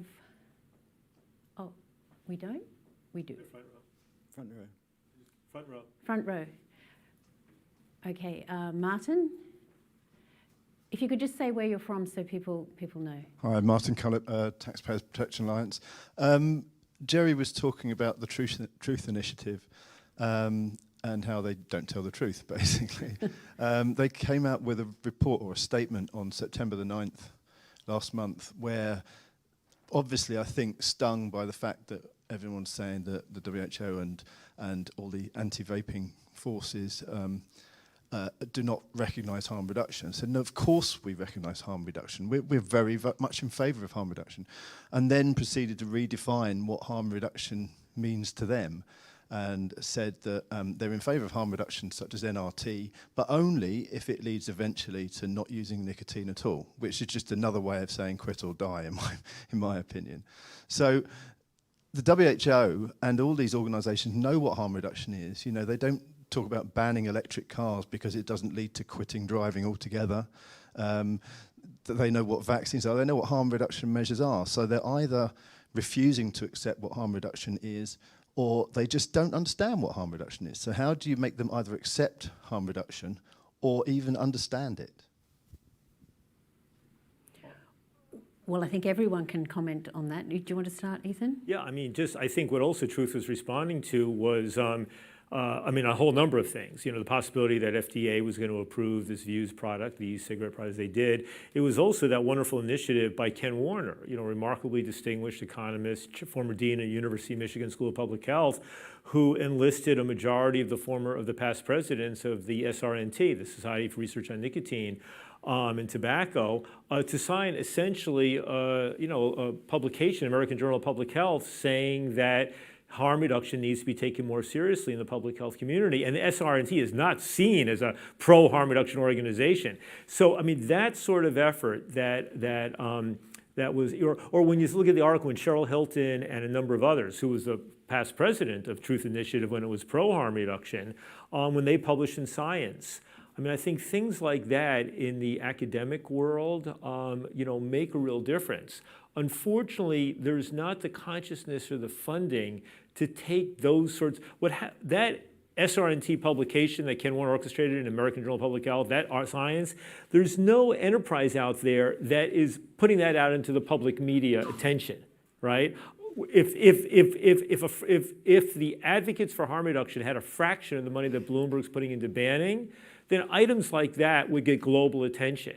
And because academics don't tend to think about engaging the public in that way, and because there's really not any effective media, effort, media promotion being done. So that's the real failing. but those initial efforts are definitely a step in the right way. I mean, the other fact, of course, was what, it was really quite remarkable under Trump when, Trump initially wanted to ban, vaping, right? His wife comes home, says, I think our kid's vaping or his friends are vaping, and he, calls the head of Health and Human Services and says, let's ban it, And then what happened was a little orchestrated campaign among Republicans who did some research showing that there were swing voters in key states like Pennsylvania, Ohio, Michigan, who leaned towards Trump, either were, middle or his way, but who were basically saying, if you screw us and ban vaping, we're not going to vote for you. And launching a campaign, we vape, we vote. And that really made a difference. I mean, one of the books that's just been written about the Trump era, has a little anecdote of Trump blaming his former Health and Human Services, Azar, for him losing the election because he pushed him on the on that issue. So who knows if it's true, but there are effective, aspects of advocacy. Yeah, Jerry, would you like to comment? Just briefly, I mean, I think one of the things we should be pleased about is that, small vaping organizations, unpaid vaping advocates around the world, a bunch of pro-THR people who share, Gmail lists and so on, who write to WHO from time to time, is having a huge impact. That others are now getting scared about the impact that these groups have had. But I mean, there are probably 70, 80 vaping organizations globally. My guess is that their total income is probably under $100,000. There's a run on a shoestring. Some are relatively wealthy, which might mean a £15,000 a year budget. Most are run by volunteers, 2 or 3 people. But they do make a noise, and that noise certainly helps. But the key issue is, as you all know, is how you can beef that up. It's only the foundation which is funding the stop smoking work, and there's no money going into this. We tried for NNA to get money from Cancer Research UK, and bit difficult that. We prefer to give it to ASH. So nobody's putting that money behind these organisations, and the organisations that do have money are not engaging with vapers. Where are the vapers on the boards of trustees of the anti-smoking organisations? Where are they? They're not there. So a lot's been done with very little money, and if there were the sort of money that could be taken, so much more could be done. But the groups are in a quandary because there is money they could take, but as soon as they take money from e-cigarette companies or whatever, they fall into that trap of being accused of being in the pay of tobacco companies. So I think, a hell of a lot has happened to stave off bad things, and the letters that went before, the activity around the different COPs has been quite interested in almost postponing decisions at COPs. And to my mind, the more noise you can make and the more you can postpone things, which gives time for markets to develop, more people to be vaping and using safer nicotine products. That's kind of an interim position. So, you need to expand the use and try to stave off nasty bits of legislation. But the noise that's being made has had an impact, but could have so much more impact if there were more money. Thank you, Jerry. Before we go to the next question in the room, Natalia, did you want to comment, or should we go to the next? Yes, please. Yes, that's actually a very good question, and I often myself think about this. I know that WHO core people, as well as BI team, they do know the power and potential of harm reduction products. They recognize it. They are aware of scientific research. And that makes me very, very sad, because their tobacco control groups in the countries, all over the region, all over Eastern Europe, they're not told the truth. I mean, they genuinely do not know what harm reduction products are, what they can do, what they're capable of. And I think this is very dishonest and also not decent, this kind of behavior. So that actually creates like catch-22, where we, harm reduction products advocates, also find ourselves in. And how to find a way out from this catch-22, that's another puzzle we all have to put together. Thank you, Natalia. Good point. Now, we've got another question in the room from Derek Yach. Hi, this is a question for Natalia. It is, I think, striking how we're seeing the relatively rapid increase in a wide range of harm reduction products, whether it's in Ukraine, Armenia, Georgia, Kazakhstan. And those stories are not really making it through here to the UK. And this is often happening despite government, what they're doing, but it's driven by consumers and a wide range of companies getting their stuff to market. So my question to you is, what would be most helpful for many of the people, particularly here in the UK, who have incredible knowledge and talent? And I think that I would hope that they would spend less time really sort of on the nicety of UK policy and rather getting into a plane now that they can and getting out to the countries. And maybe you could talk about the likely response you think they would get by taking the expertise and the knowledge of what is actually happening in the UK and how it could influence policies across the previous countries of the Soviet Union. Thank you, Derek. That's a very good question. In fact, the example of UK has been very, very popular in Ukraine, in Russia, in the whole former Soviet Union region. Everybody looks up to the UK. However, when it goes to harm reduction products, that's still a very strange issue, and everybody starts questioning it. At the same time, we had lots of meetings with doctors last week, with policymakers, and everybody here in Ukraine was telling that it would be amazing to speak to policymakers in the UK, to speak to key researchers in the UK, to actually see those people and hear from them why tobacco harm reduction products are powerful, what kind of potential they have, why this is the product that doesn't kill, that is not dangerous for kids. Because one thing is when we say it here or write in the newspapers, another thing is it would be very, very, very powerful indeed if they actually hear from the UK people who stand behind HRPs, who stand in the government, in parliament, doctors. As Derek made a very good point today, it's doctors who actually should lead the way. And when smoking prevalence gets declined among doctors, it's a very good sign and a very good encouragement for other kinds of population all over the world. So I think UK can actually play a better role, a brighter role, a more outstanding, as an example, role model for the whole world in promoting harm reduction products. Thank you, Natalia. I think that's right. Exported regulation or exported best practice is something we don't do really enough of. And I think it's a very good point. Think of what Japan could do to talk about what's happened with heat not burn in Japan. Think of what, yes, the UK could do in other parts of the world, and even what Sweden, if it got its act together, could talk about in terms of what's happened in Sweden in other parts of the world where snus would be a viable product. We have some good questions here, but I think we've got one more here in the room.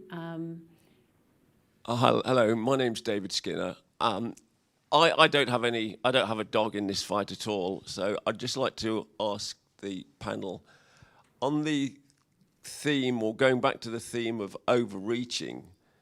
Do you consider that there might be a time in the future when a government will ban smoking?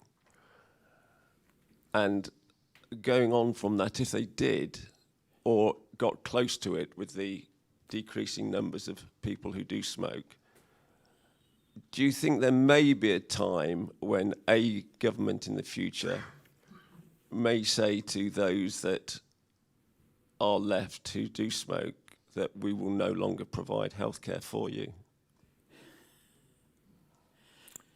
Who would like to take that? Right, I'll take a bit of that. There is only one country in the world which has put strong bans on the purchase of cigarettes, and that's Bhutan, and they lifted that during COVID.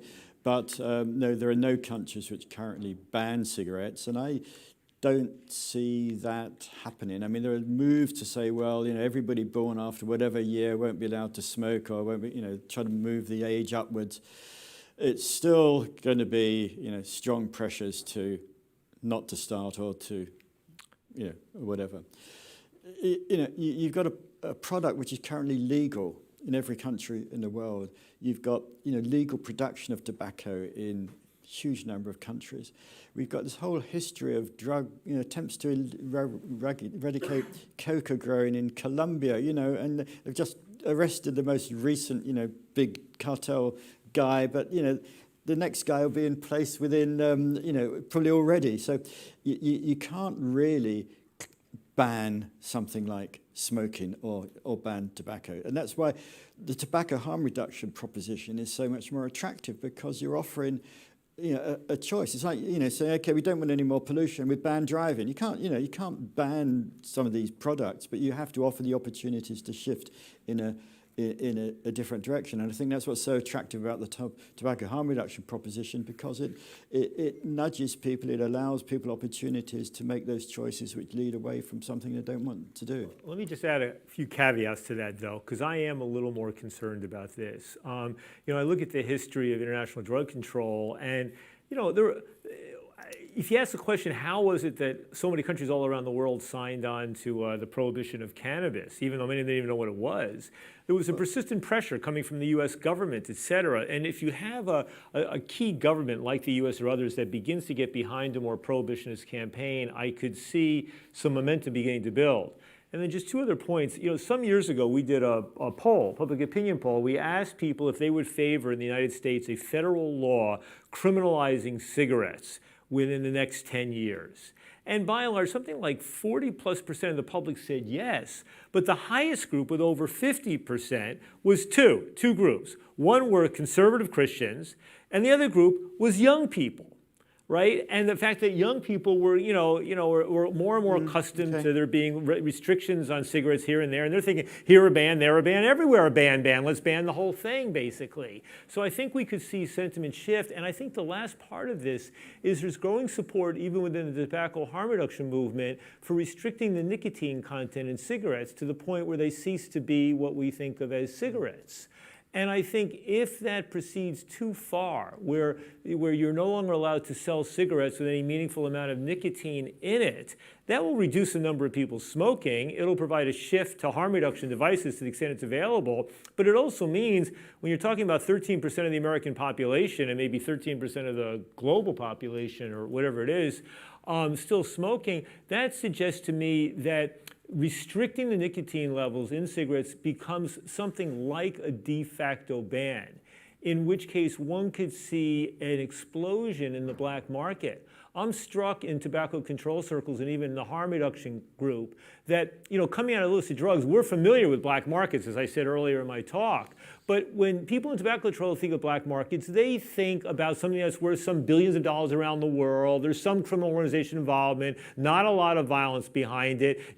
Big tobacco complicit in various ways in feeding their products into the black market. But if you go to the point of a kind of de facto ban by reducing nicotine yields, I'm concerned that you might see an explosion in that black market where it increases absolutely dramatically. And at the same time, when you look at the stigmatization and demonization of smokers, we know that has some positive public health effect in terms of discouraging young people. But, we're heading in a direction now where cigarette smokers are becoming as stigmatized and demonized as we typically thought about as illicit heroin users. So there's a whole range of things why I take everything Jerry's saying, I generally agree. But I say let's watch out for these variables out there. This is an area I think you can probably maybe look a little bit to the industry on, because is it not recently that Philip Morris in the UK indicated that with the transition to less harmful products, it may be a place where it could actually remove cigarettes from the market. There's a lot of areas there, but there's a question here which I think is really important, and I want to make sure we do get it in. It's a question to Jerry. And it's, would there be a benefit to tobacco harm reduction advocates applying for access to the climate change COP, pointing out that the combustible tobacco puts CO2 and CO into the atmosphere? I think no. I think the contribution of the CO2 into the atmosphere is probably pretty minimal. When we had the CO2 crisis recently, with the lack of CO2 in the UK affecting food products and bags of crisps, I jokingly said every time you open a bag of crisps, a penguin dies. But the amount of CO2 coming from smokers, it's minimal. Nice move. But no, but clearly the issue is how do you get these voices heard at COP? you know, in a couple of weeks' time, the voices are not there. I mean, many of us have been to COP and stood outside and, you know, shouted a little bit. But, you know, they ritually ban, you know, they let people in, let the media in. They only have about 20 places for the public and, you know, the media. And, you know, the ritual thing every first day of COP is, I spy strangers, I spy, you know, evil in the crowd and ban everybody. So That's a recent thing from the last few years and continues. Right. But we have to remember that at the initial part, it is open until such time as there's a move to close it. Now, at that point, countries can say, no, we don't want to close it. Sure. Now, there's an advocacy point. Yeah, I mean, the point governments don't have to close it, so I think we can. There's an opportunity. Yeah, I don't think joining, you know, the climate COP, but I think there are avenues for exploring other bits of the UN system, particularly the human rights bits, to try to bring out some of the some of the issues about human rights, access to safer products, and so on and so forth, which was reasonably successful in the drugs field, where you know, the human rights arguments were put to WHO and UNODC, and in fact, you know, led to harm reduction being adopted within the UN system for drug treatment, drugs. So I think there may be things to explore within the international system, but not necessarily at climate COP. No. Well, we've only got a few minutes left. Now, I can ask the remaining 2 questions, but you'd have to all be very quick, or I can ask you alternatively to just say your last comments. No. Okay, questions, right. Are there any legal means to globally confront the opacity of the FCTC Secretariat and its exclusionary and anti-democratic character? Could this come from the UK, for example? I think it should come from the UK, from Canada, from countries which have open standards about meetings and so on. I'm not sure it will. I mean, you mentioned that Canada stood up once on this. I think, you know, in the days of streaming and all the rest of it, you know, there's no reason why these things shouldn't be open to all. But it will depend on a few countries pushing for the openness of the proceedings. Okay, and I'll ask the last question. Why can't the WHO admit and inform openly that nicotine in itself is not what causes cancer? FDA does, but discreetly, unfortunately. It could save lives at no WHO budget at all. I guess, Ethan, that's probably one for I mean, all I can imagine is that they think between, on the one hand, the conflicts and pressures from Bloomberg and folks like that, on the other hand, the fear that it'll send the wrong message. If somehow you say nicotine is okay, people won't get it. I'm guessing, but maybe Jerry knows better. Okay, well, we're at time, so I'm going to say thank you to all. Natalia for joining us from Ukraine, Jerry and Ethan, thank you, and thank you to the audience for being so wonderful today.